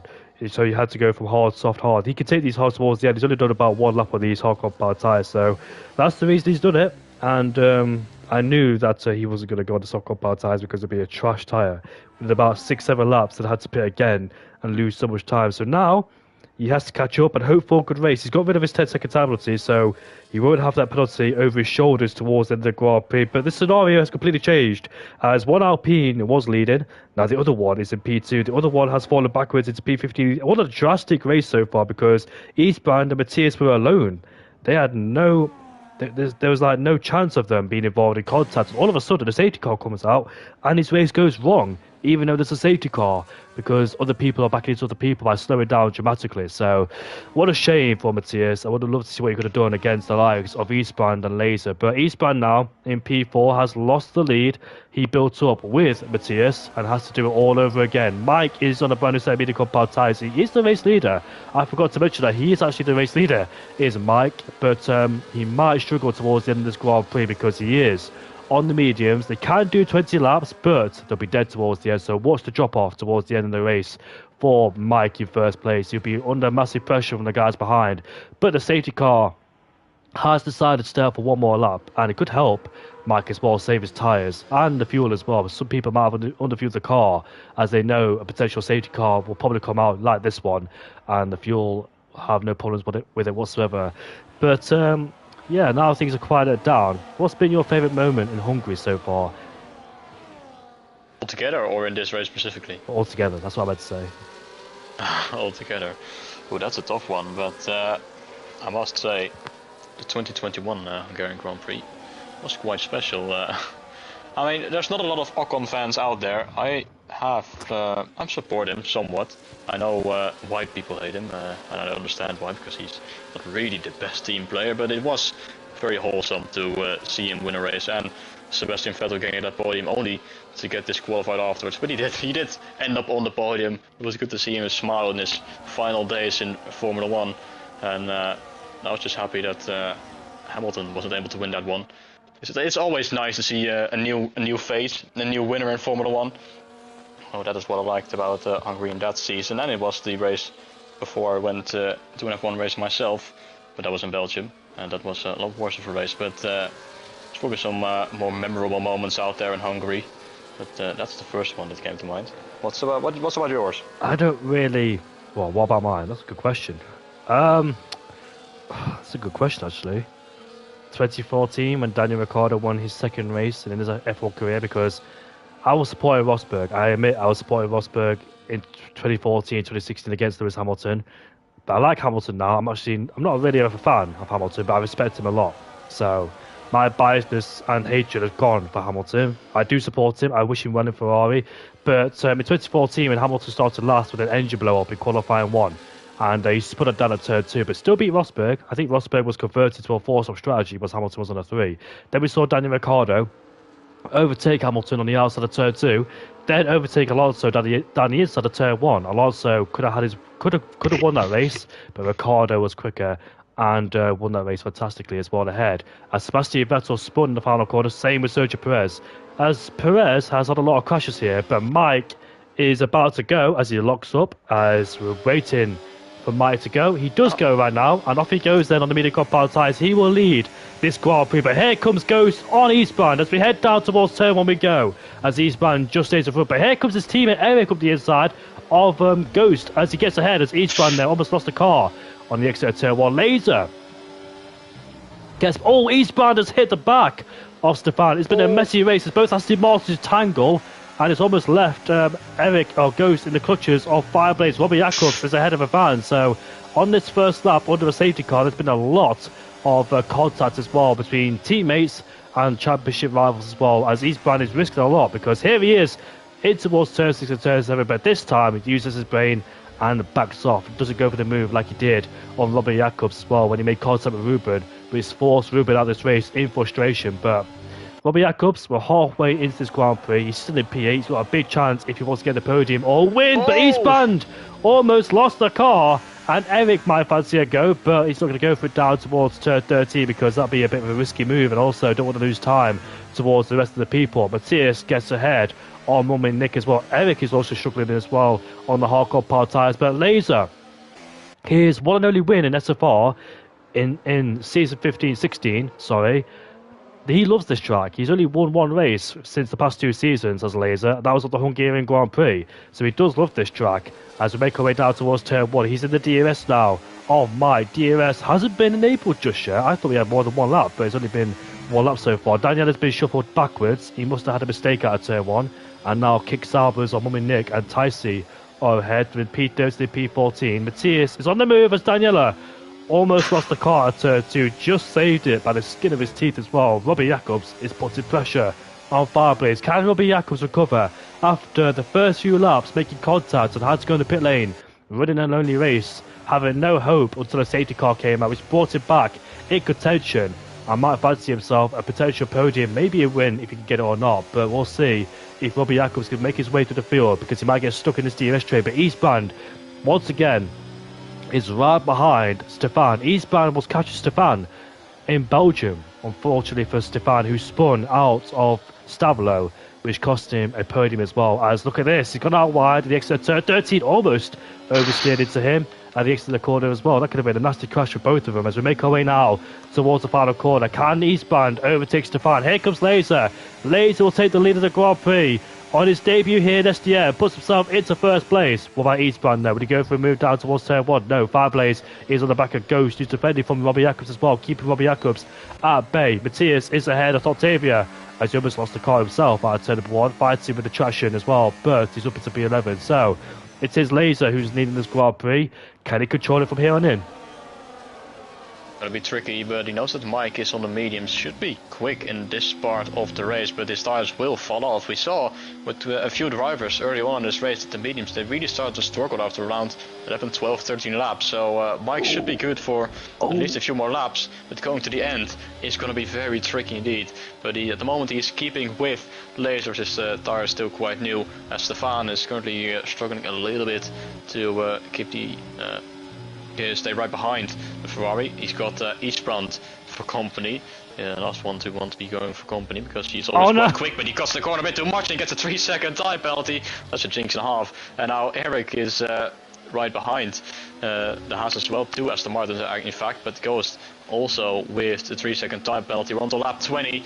Mike still within DRS range, deploying a bit of ERS as he closes the gap once more, but Stefan able to stay in P3. Here's Matisse, his teammate, setting the fastest lap of the race. He is slowly but surely on the charge as well as he goes to turn 1, and we see Fireblaze having a look up the inside of Ghost, not able to do so. Now he has to defend against Robber, but is successfully able to do so as Matisse has now finally re-entered the top 10.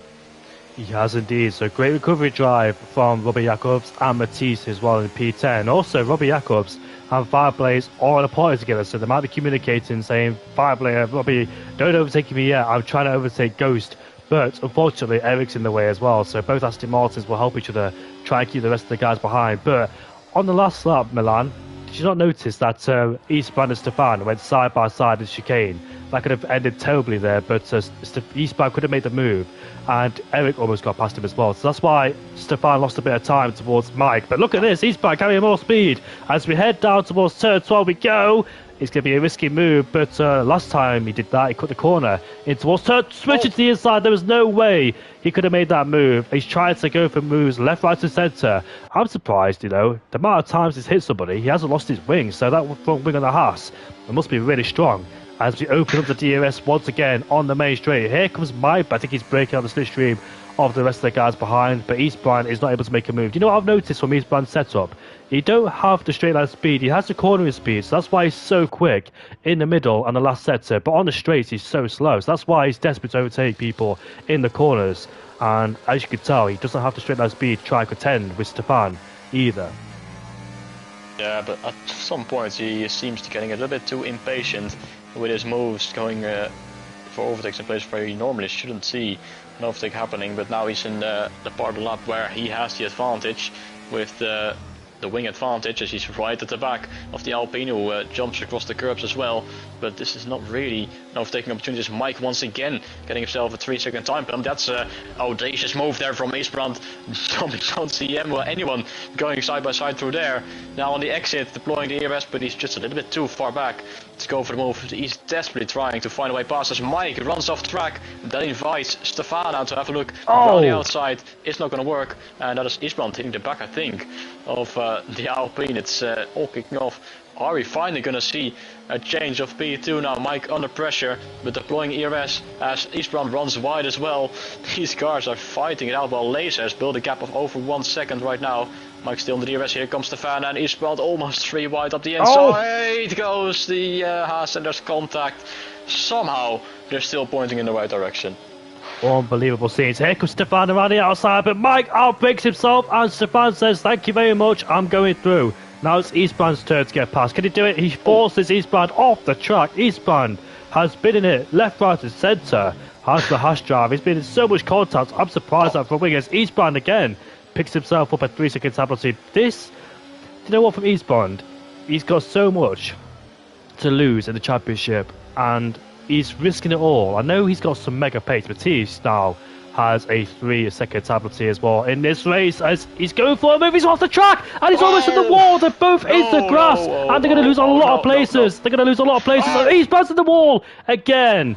Well, that certainly ends off a disappointing race now as he resets the track as he got ghosted or beached, on the curb. But this is unusual for our championship leader. I'm not quite sure what's happened to his head or his mentality in this race. I don't mean it like that, if you know what I mean, but in terms in this Grand Prix, because he's usually calm, cool and collected and composed. But in this race, something's changed as both Aston Martins now elevated up into P3 and P4. But here comes Fireplace, who sends it down the inside, late braking, makes the corner, but he still has Ghost on the outside of turn 1. Oh, contact there as Ghost lost traction. And here comes Robbie Jacobs now, taking advantage in towards turn 2. As Ghost shoves him out of the way, says, "Nope, not taking a place away, you're staying in P6, mate," which he does do so far, as Robbie Jacobs then remains in P6 with Ghost in P5. But what a move from Fireplace. Ghost just lost at the exit of turn 1 because he was on the outside curve there, couldn't get the traction as quick as he wanted to compete with Fireblaze, as Eric is now up into P3 as well, but Fireblaze sends the podium, and also Laser has got Stefan for company too, so Stefan is still with Laser. It's a fight between the former Div 2 driver and also the newcomer here in SDN. The difference is Laser is on 3-lap old hardcore power tyres. Stefan's on younger tyres, which could mean Stefan could have the advantage towards the end and have his first win as Eastbrand, and once again unfortunately suffering with misery in this race as his teammate gets himself a 3 second time penalty. Come on, don't cause safety car, Eastbrand, don't ruin it like this. All your credibility, all your hard work, your reputation, don't throw it down the toilet in this Grand Prix. Keep it nice and calm. Just retire the pit lane if you have to.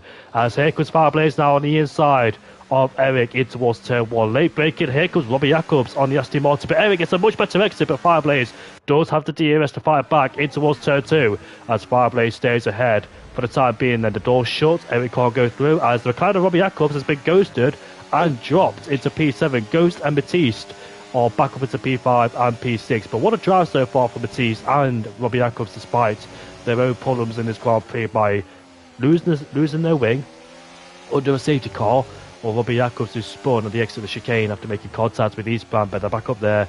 As it's a shame for Eastbrand because yes, he's the championship leader, but at the same time though, you've got to have that you've got to have that world champion mentality as well, because you can't be sending it into every single corner because it's never going to work out. As off the track again, Ghost goes off the track and allows Matisse through, so he goes now up into P5 ahead of the Aston Martin driver. A few people have been struggling to keep on the track, but it's a battle between the Williams and Alpine, between Stefan and Laser. Stefan's still searching for his first podium of the season. Remember, the Belgian Grand Prix, Ghost is in the pit lane then, not happy at all as he heads off into the pit lane, but Stefan is still searching for his first win of the season and first podium, while Laser in his debut, looking to make a statement. Let's see what he could do, as AMS Kick and Lucas will be very proud of Laser. Man, some of the drivers, they're driving so aggressively in this race. It's been all kicking off. We've got 11 laps to go, 10 after this one. Eastbrand is once again facing the wrong direction. Resets the track for good measure as well. Not sure what he is still doing out there. He pitted for mediums as he slams into the wall again. Resets the track, safety car is out. Oh my goodness me. Yeah, no words for that. That's just poor driving. I'm sorry, Eastbrand. I'm gonna have to, I'm gonna have to blame you for that one because that was purposely driving to the wall, and I think you'll be penalised after this Grand Prix. You can't be doing that at all. You can't be race fixing at all to cause safety car. It's just not on, and we'll see how this has an influence as well. Eastbrand's the championship leader, but you have one bad race. You can't let it get you down. You can't let it drag you down whatsoever. As expected, these guys are in the pit lane to put on a set of the medium compound tyres. I think some people might go for the softs, but it could be a bit risky. Have they got softs left? I'm not quite sure, as these guys now enter the pit lane about 80 kilometers an hour. We've seen some.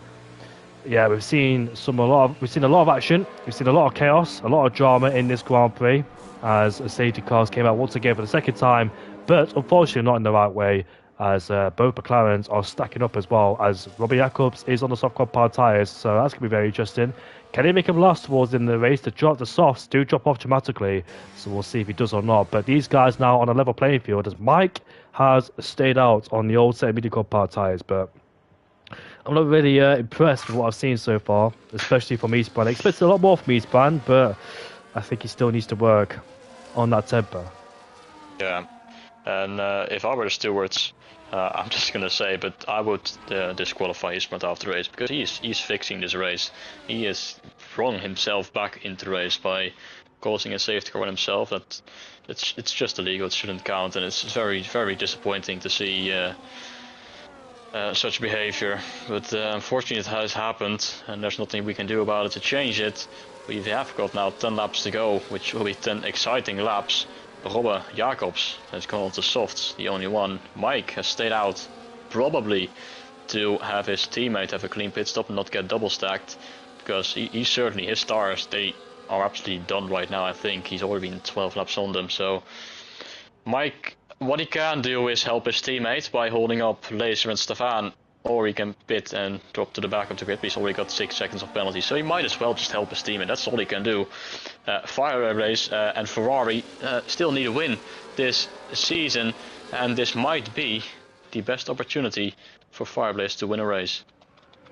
It is indeed. Also, Laser and Stefan, Fireblaze, Laser and Stefan looking for their first wins of the season. So is Eric as well in P5. So looks like the top 5. I've got something to say about it, but unfortunately for Mike, he's in a bit of a predicament in P1 on the older medium compound tyres. We don't expect it to be up there towards the first 2 laps when the safety car have gone in. I expect it to drop backwards on those medium compound tyres, but he does have a penalty as well. So Laser, he wants to dispatch Mike as quickly as he can, but I know Laser and Fireblaze are in a party together because they're close friends. As Laser introduced Fireblaze to another league, as they're always in the party together. So what's the situation going to be like between those guys? Is Mike in the party too? Will he allow the Laser through? I'm not quite sure how friendships work these days in Formula 1, but we'll see then. Yeah, it's going to be interesting. It's going to be exciting after all of that. I'm not going to talk about the reason why it's going to be exciting, but it is going to be exciting because everyone has got equal playing cards, except Robbe. He has had the tire advantage. He will be quick, but the softs really don't last long at all. It's going to take a moment to get the safety car back in, because Eastbrand is the final corner, so I think the end of lap 27. So we will have 8 laps of a sprint towards the end. Mike can control this race. He can hold up Laser and Stefan to help his teammate, but the job for Laser is to get past the Ferrari as soon as possible, and he knows that Mike has got a massive tire disadvantage, so he should be able to get past quite quickly. But overtaking around here, it's quite difficult. It's a very narrow track. There's a reason why they call it Monaco without the barriers. It's so narrow and tricky to overtake, especially on that first lap. If Mike gets a decent restart, to be able to stay ahead of him for the entire lap. So it's going to be very interesting to see. Lucas, I know you're in the chat. Who do you think is going to win this race? You might say Laser because he's in the Williams, but I have no idea who's going to win this race. It could be any of them, except the guys with the penalties. That's all I know. But Laser hit the back of Mike as well in turn 12, so that was very close to contact between those two. I'm not quite sure if he hits him or not, but the safety car is going out for one more lap because Eastbrand is catching up. He's also on the soft compound tyres is the Haas man, who's going to fall backwards in the championship now if he stays in P16. What a disappointing race for our championship leader. What a disappointing performance there from our championship leader, because it's not really been a championship drive.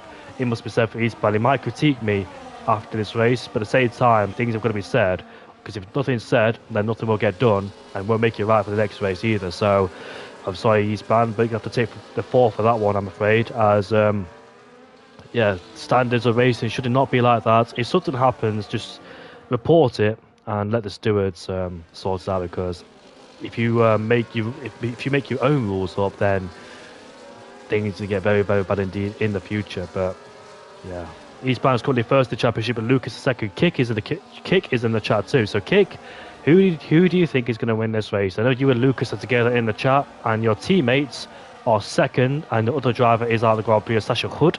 He is also out of this race as well. So Laser has got a big chance of winning and helping you guys in the championship. But both Ferraris versus both Williams, remember, because Williams are first in the championship, Ferrari are second, and Ferrari only 60 points behind as well. So it could be a big fight towards the end between both Williams and both Ferraris. But I don't think Laser knows what the championship's like. I don't think he really cares about the championship. He's just here to race for fun. So he has no idea that he himself is actually the championship fight, despite his first race this season. Probably Laser has only one objective, and that's to win this race, and he's got a very good chance to do so. He arguably has the best cards right now. He's in P2, the man ahead of him is on 14 lap of mediums, and it's got a time penalty. So theoretically Laser has the biggest chance to win, but you never know what Mike can do to help his teammate. Fact is, safety car is in this lap, and we've got 8 laps remaining to decide the winner of the Hungarian Grand Prix. Laser hasn't won a league race in general for such a long time. He's been trying so hard in other leagues and SFR2. His last league win came at the Hungarian Grand Prix in a few seasons times. And we need another winner that hasn't won a race last season. That'll be Laser. And here we are now towards the final corner. Mike will decide when to go. There is 7 laps left to go in this Grand Prix. Laser is also a close friend of mine. I know the guy since like 5-6 years ago. So Laser needs a good restart, which he does. He keeps Matthias behind, but here comes Fireblaze immediately on Stefan as we head down towards turn 1. Will Laser go for the move, or will he stay behind? He's defending from the RP behind. They make it 3 abreast in towards turn 1 as Mike has lost the lead. Fireblaze is now side by side as you watch out for Eric. He's got past the RP driver. Fireblaze has been let go. There's a crash! There's a big crash! That's Stefan, who's in the wall, and there's a virtual safety car that came out. That's a massive shunt in the wall there. I'm not quite sure who the other driver was involved, but Stefan has lost a big chance of winning or being on the podium. That's a massive shame there for Stefan. His luck, it gets worse and worse. Every time he has a chance of being on the podium or winning, it goes from situations like these. I'm not quite sure what on earth happened there between these guys, but Stefan, poor guy, with lots of luck. Yeah, I'm not quite sure what happened. I think it was with Robert that he made contact, but can't find the confirmation for that. But Stefan got straight up sent into the wall.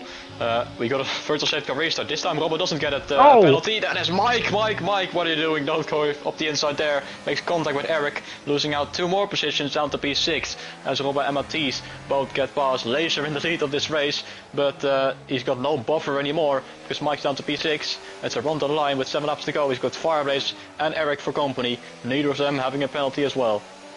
Fireblaze is in a big chance to win this Grand Prix as well. Laser has driven this race beautifully. He's watched the carnage evolve in front of him. Here comes Robbie Jacobs now on the inside in towards turn 1. He's ahead of Matthias as he blocked past him going towards turn 1. Doesn't allow Matthias to do the switchback.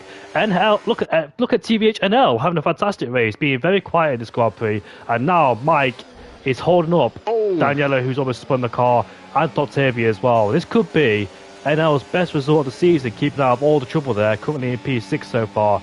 And we've got the 2 kick sabers at the back as usual in 30 to 14. They're unfortunately for the kick sabers who haven't really taken the advantage so far or grasped the advantage. But look at this then. Eric is also in this fight too with Fireblaze and Laser. There's 5 laps left to go. This race is going to spice up. Who is going to win the Hungarian Grand Prix? Eric is still searching for his first win of the season after being denied back at the Austrian Grand Prix due to spinning at turn number 1. So he's still looking to prove a point here at SDN. Can he get his first win of the season?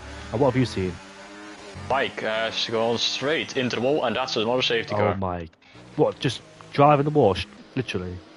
I think he lost control over the curb and he got a Sauber right behind him, so the Sauber couldn't take avoiding action. So there might be a little bit of contact between the two. I don't think it was intentional, but he's going to the wall at quite a high speed, so that's another safety car brought out then. What has this race come to? I did expect this race to. The racing standards have gone a bit down, but it shouldn't be this bad, you know. You know what I mean? This race, yeah. I'm sorry about the audience. It has been a disappointing race, but I think everybody in this chat needs to be reminded of racing standards because it has gone a bit downhill, in my opinion. so I'm not used to seeing this, but I didn't expect this many safety cars around here in Hungary. There's been a lot of desperation kicking in. There's been a lot of people forgetting about the racecraft, well, racing etiquette, it must be said. A lot of people throwing the rules out the window and creating their own. Desperately trying to get past as well for pride, but unfortunately it hasn't worked so far. Fireblaze, his last win in SDN was at the United States Grand Prix, but it's a Ferrari 1-2 with Finn Hertz, sorry, and Fireblaze. It was a Ferrari 1-2. That was their last win of the season as well. So Fireblaze is still searching for his first win. No, actually, it was Azerbaijan. It was as well. Yeah, it was the Azerbaijan Grand Prix. What a race that was as well. That was a one to watch out for with a load of safety cars coming out towards the end, and a lot of action happened there. When it was Fireblaze versus Kick for the championship last season in season 4, but it looks like Eastbrand is doing a really good job so far the championship, despite a controversial race from him in this Grand Prix. I dare say a big penalty is headed towards Eastbrand's way because he did cause the intentional second safety car. And now we're on our third race. Stride will have a lot of work to do after this Grand Prix. Why? Is he the steward? Is Strade... Oh, sorry, I lost the voice there. Is Strade the steward? Probably. I would assume that, because we have seen a lot of incidents, so that might be why. We've got 5 laps to go. It will be 4 after the safety car comes in. Laser is still your race leader. Fireblaze and Eric right behind. Robbie Jacobs, the safety car is helping him. With the tire on his softs, but there's a limited amount of time left, and he's still in P4, and he's got a 3-second time penalty. Not sure if he can get it removed or something like that, but currently he is on the back foot for a good result. TVHNL and both him and Octavia, they're on both for great results right now. P6 and 7, and with cars ahead with penalties. Lucas van der Bos, AMS Lucas, and Kick are supporting Laser thoroughly here. One Williams is out of this Grand Prix. Sasha Hood had a decent qualifying, but unfortunately out of this Grand Prix. I'm not quite sure what happened to him because so many things happened. But when I say decent qualifying, started P14, unfortunately. But yep, Lay's got a lot of work in his hands, and it'll be about 2-3 laps before this race ends. Can Laser win the Hungarian Grand Prix? He does like this track, and this was his last win in a league race as well for Laser. So we'll see if Laser can win this Grand Prix. He's really familiar with this track as well. But he has got Fireblaze behind. Fireblaze will not give up, especially in the championship. He knows there's big points handed tonight, especially with potential championship contenders picking up penalties after this Grand Prix as well. So Fireblaze will try and capitalise. Fireblaze and Laser are in a party together. This could be very interesting because when you're friends with somebody in the party and you're fighting for the race win, it might get a bit awkward and you won't talk to each other. You just try and go for the win. I've been in this situation plenty of times where my friend and me, or my friends and me, have been in a race and we end up fighting for the lead. Then we don't really speak until the end of the Grand Prix. So we'll see what happens to Laser. I don't think Laser really cares that much if he loses this Grand Prix because he is a reserve driver and it's his first race. But Fireblaze really wants to win after sustaining bad luck in the last few races with the contact or the wrong strategy. But here he is then. He has a big chance of winning. He's in the sweet spot. Can he capitalise on this advantage? Here we are, coming towards the final 2 corners as Laser gets a mega restart already. He leads Fireblaze behind, and Robbie Jacobs out of nowhere is putting pressure on Eric. How is his soft compound tyres holding up on that McLaren as we head down towards turn 1? No moves being made so far headed down towards turn 1. Ivan is going to the inside, but breaks himself, and Octavia takes the place away, but Ivan gets a better exit as they bang, side pod and tyre. As we head down towards turn 2 we go, wheel to wheel between these two. Can he keep it nice and clean? Heading out of turn 2, heading towards turn 3 right now. Ivan stays on the track, good spatial awareness, but Octavia backs off and Eastbrand is up into pit. Oh, he goes off the track and he makes contact and he spins the car. And his race goes from bad to worse. I don't think anything else can go wrong in this Grand Prix for Eastbrand. That pretty much sums it up now in this race. He'll finish in last place behind Timmy. And he's now binned it into the wall for the second time in this race, front wing out, but I think it's too late to cause another safety car, so that's something he's lucky with, I guess. But Laser at the moment, rapid at the moment, he has got a 7/10 gap towards Fireblaze, and he's got a massive ERS advantage as well. We've got 2 laps to go. Laser might be on for his first win on his debut, as Eastbrand has retired from the session. He is not going to score points, he wasn't either. But Fireblaze is now under pressure rather than putting the pressure on, because Eric is having a go at the Ferrari into turn 1 possibly. As he sends it up the inside, he does. In spite of contact between the two of them, this is good news for Laser. But Fireblaze with the outside line is able to put the traction down better and is able to stay in front of the Aston Martin. But the gap towards Laser now 7 tenths, as we've got 2 laps to go. Yellow flags behind for Mummy Nick, I think. But Laser 8 tenths now. Can he win this race?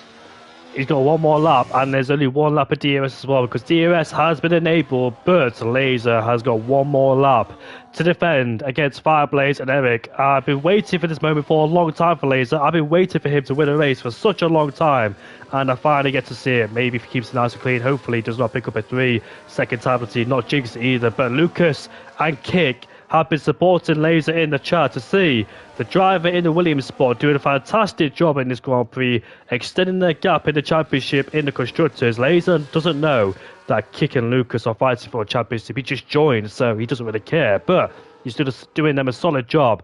As Fireblaze then is almost out of DRS range with Eric right behind.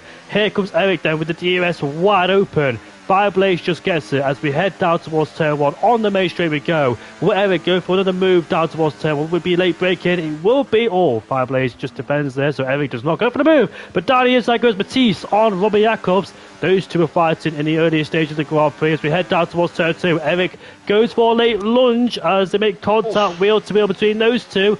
Rubbing wheels, but Fireblaze gets a better exit at the outside of turn 2 in towards turn 3 as Eric has to stay behind for the time being. There. So the top 3 will be Laser, Fireblaze and Eric, unless something happens if they get a 3-second penalty or not. But Ghost is ahead of Daniela.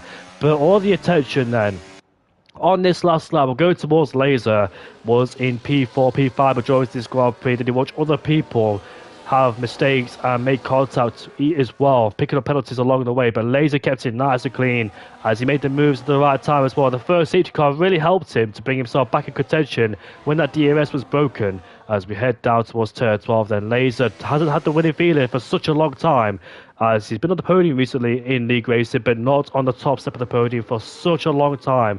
As finally the opportunity has arose for Laser. He's making his way towards the final corner. And for the first time in SDN, Laser will come across the line. No! Fireblaze wins the Grand Prix! Fireblaze has won the Hungarian Grand Prix as Laser has given up the win. Wow. As Eric finishes at P3, Kick and Lucas will be absolutely furious to see that as they're in the Constructors Championship 5. Williams are leading the Constructors, but Ferrari have been gifted the win. And I think Lucas and Kick will be banging their heads together, wondering what the F went on here.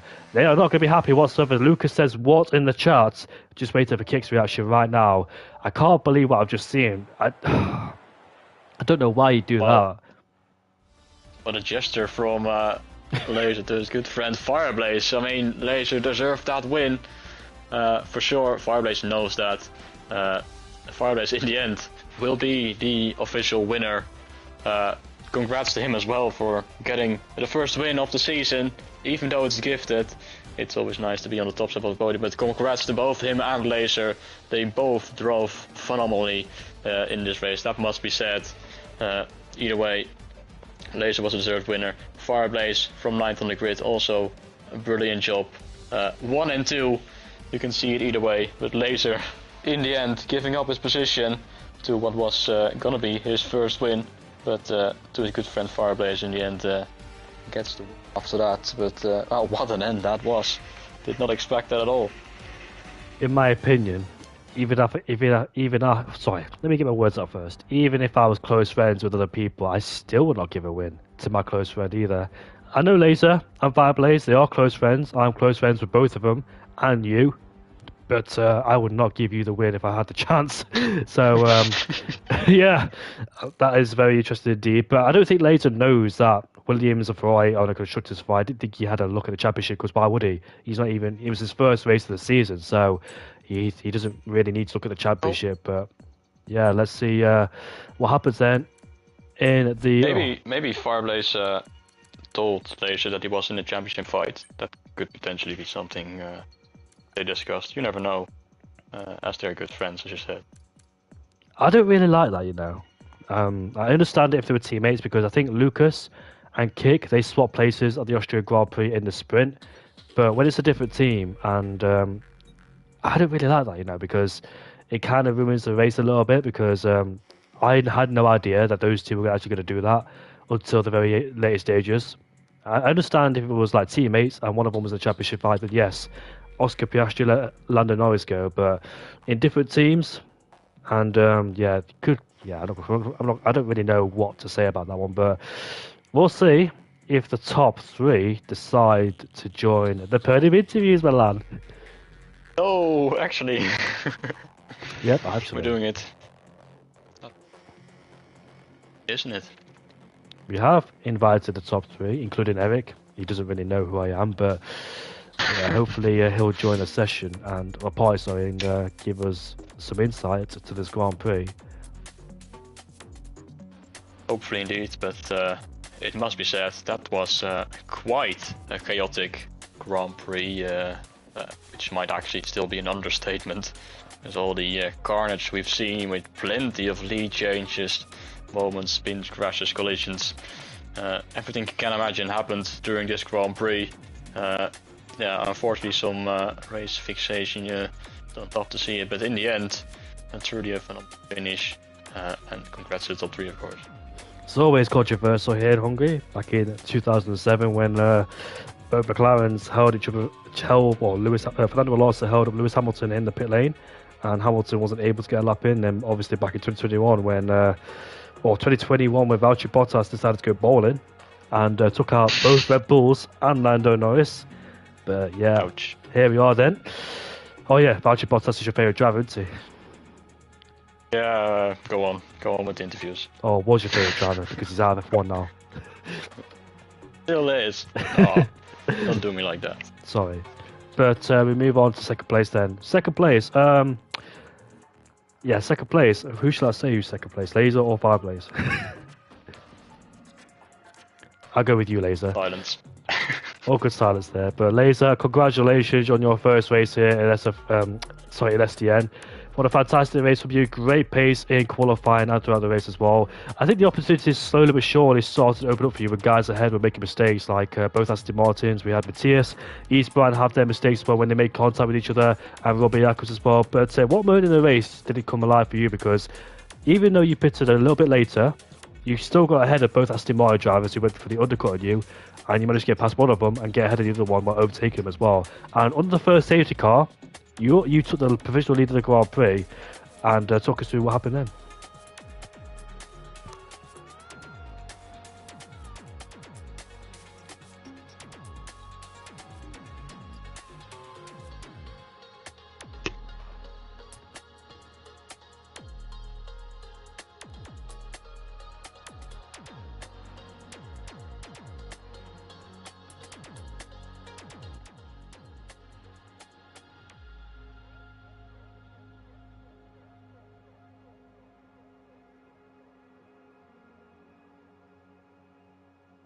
Yeah, great pace on the medium compound tyres as well. And you said the safety car messed you up a bit, so I know you had Mike in front of you on on the medium compound tyre because you guys went to the hards from mediums to hard, so you knew he was going to struggle. But you overtook Stefan immediately going down towards turn one, didn't you? That was a very good move indeed, and I think you caught him napping a bit.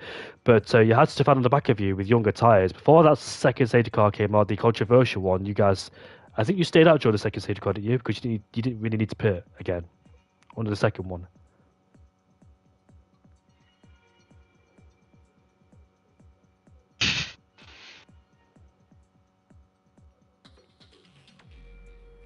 Yeah, he did stay out.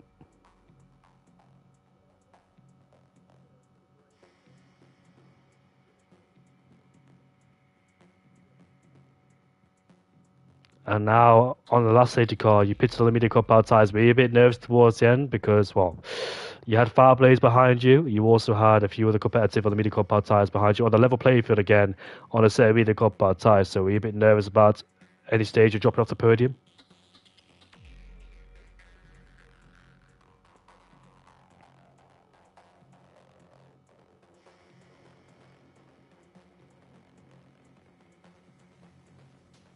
We can't hear you.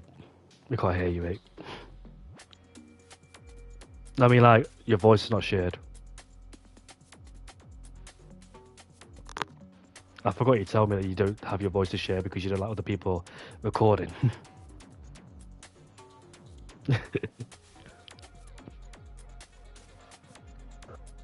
So yeah, You're welcome, Tobias. No worries, mate. it's sorted now. It should work.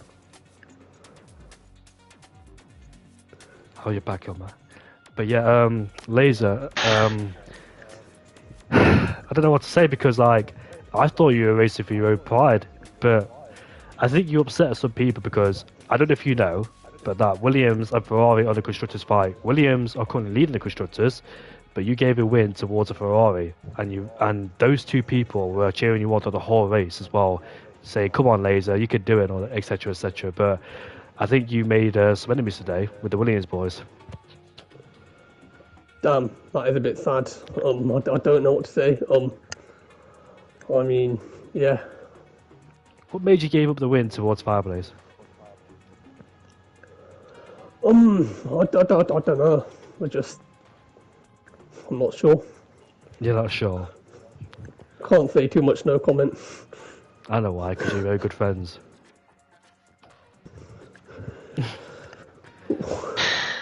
Is it a difficult podium interview? One of the most difficult podium interviews I've ever had. I know both of you. Interrogation now.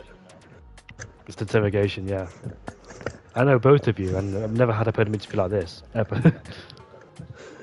Yeah, it's good to be on the podium though. It's a good league. Enjoyed the race, but yeah. Can we expect more of you in the future here in SDN? Depends if I can make time. It's quite a difficult time for me to make, but I'll try and race if I can. You can always join Jody Setch's Racing League as well. Got no idea what that is. It's Milan's league. No promo, no promo. I mean, it's my channel, so I can basically do it. Oh, fair enough. But model today, Laser on P2, mega race from you, great pace and good overtakes as well in this race. And yeah, hope to see more of you. Yeah, cheers, thanks. You're welcome. Moving on to the man who has won his first race since the Baku Grand Prix last season. It is Fireblaze who picks up his first win. Fireblaze, mate, talk us through the emotions. How are you feeling? You must be over the moon right now. Yeah, quite happy. Didn't really expect that to happen in the last corner, to be honest. Yes, you did. Yeah. No, I didn't.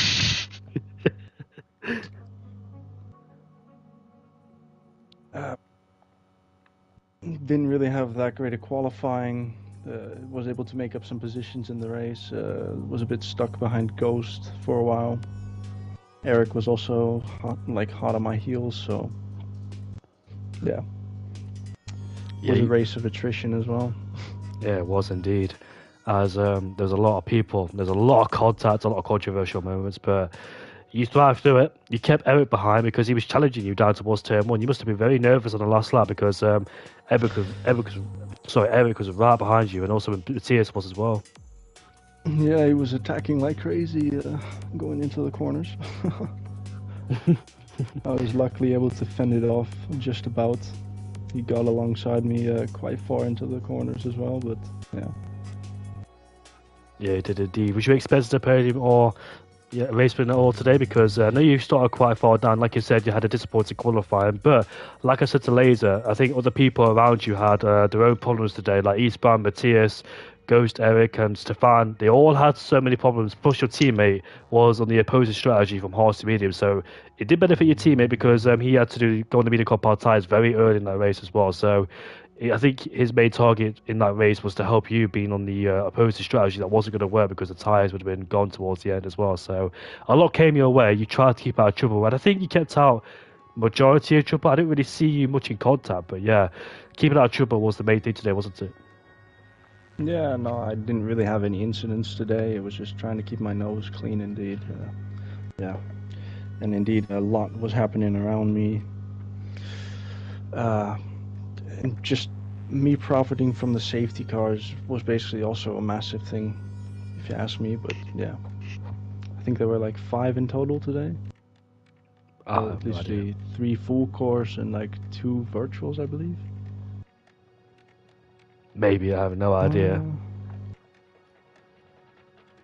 But hopefully things will settle down as well, because we don't want to see this kind of race again after there was so much contact. But when it comes to a mystery track, how do you feel for it? Do you like the mystery tracks because does it spice things up for you going into the unknown, or does it put more pressure on you because you don't know what track it is? Plus, you have to basically practice in qualifying. Well, as long as I have a setup for the track, I'm fine with any track, to be honest. I don't really practice all too much, so yeah, I actually enjoy this a lot more. Nice to hear, mate. And Milan, do you got any questions for Laser? Laser and we didn't really ask you for Laser, so we'll start with Laser first. I just want to congratulate both of them. They were one of the few ones who kept it clean out on track, which is an achievement on its own in a race like this. Massive congrats to both of them. Both deserved it. Yeah, thank you, mate. Any questions for Fireblaze Milan? Did my setup work? I think I did go on a different one that we Fair enough. uncovered, basically. But yeah. That's it then. Why is he being that quick? But that explains. Yeah, it was quite a good setup today. Well, well done to both of you today. Did a fantastic job to keep out of trouble. Finished first and second. And Milan, once again, mate, been an absolute pleasure to converse with you again today. Thank you very much, and always enjoy commenting with you. And There is no race next week, next Friday. It is a week's break, so hopefully all the drivers calm down and we get racing once again at the home of motorsport at Silverstone. It should be a classical race with high-speed corners, a fantastic track to race on as well, plenty of opportunities to overtake as well. So we'll see you all next time at the British GP in a fortnight's time. Take care, goodbye for now. And next week will be pre-season tested in Formula 1 at Bahrain.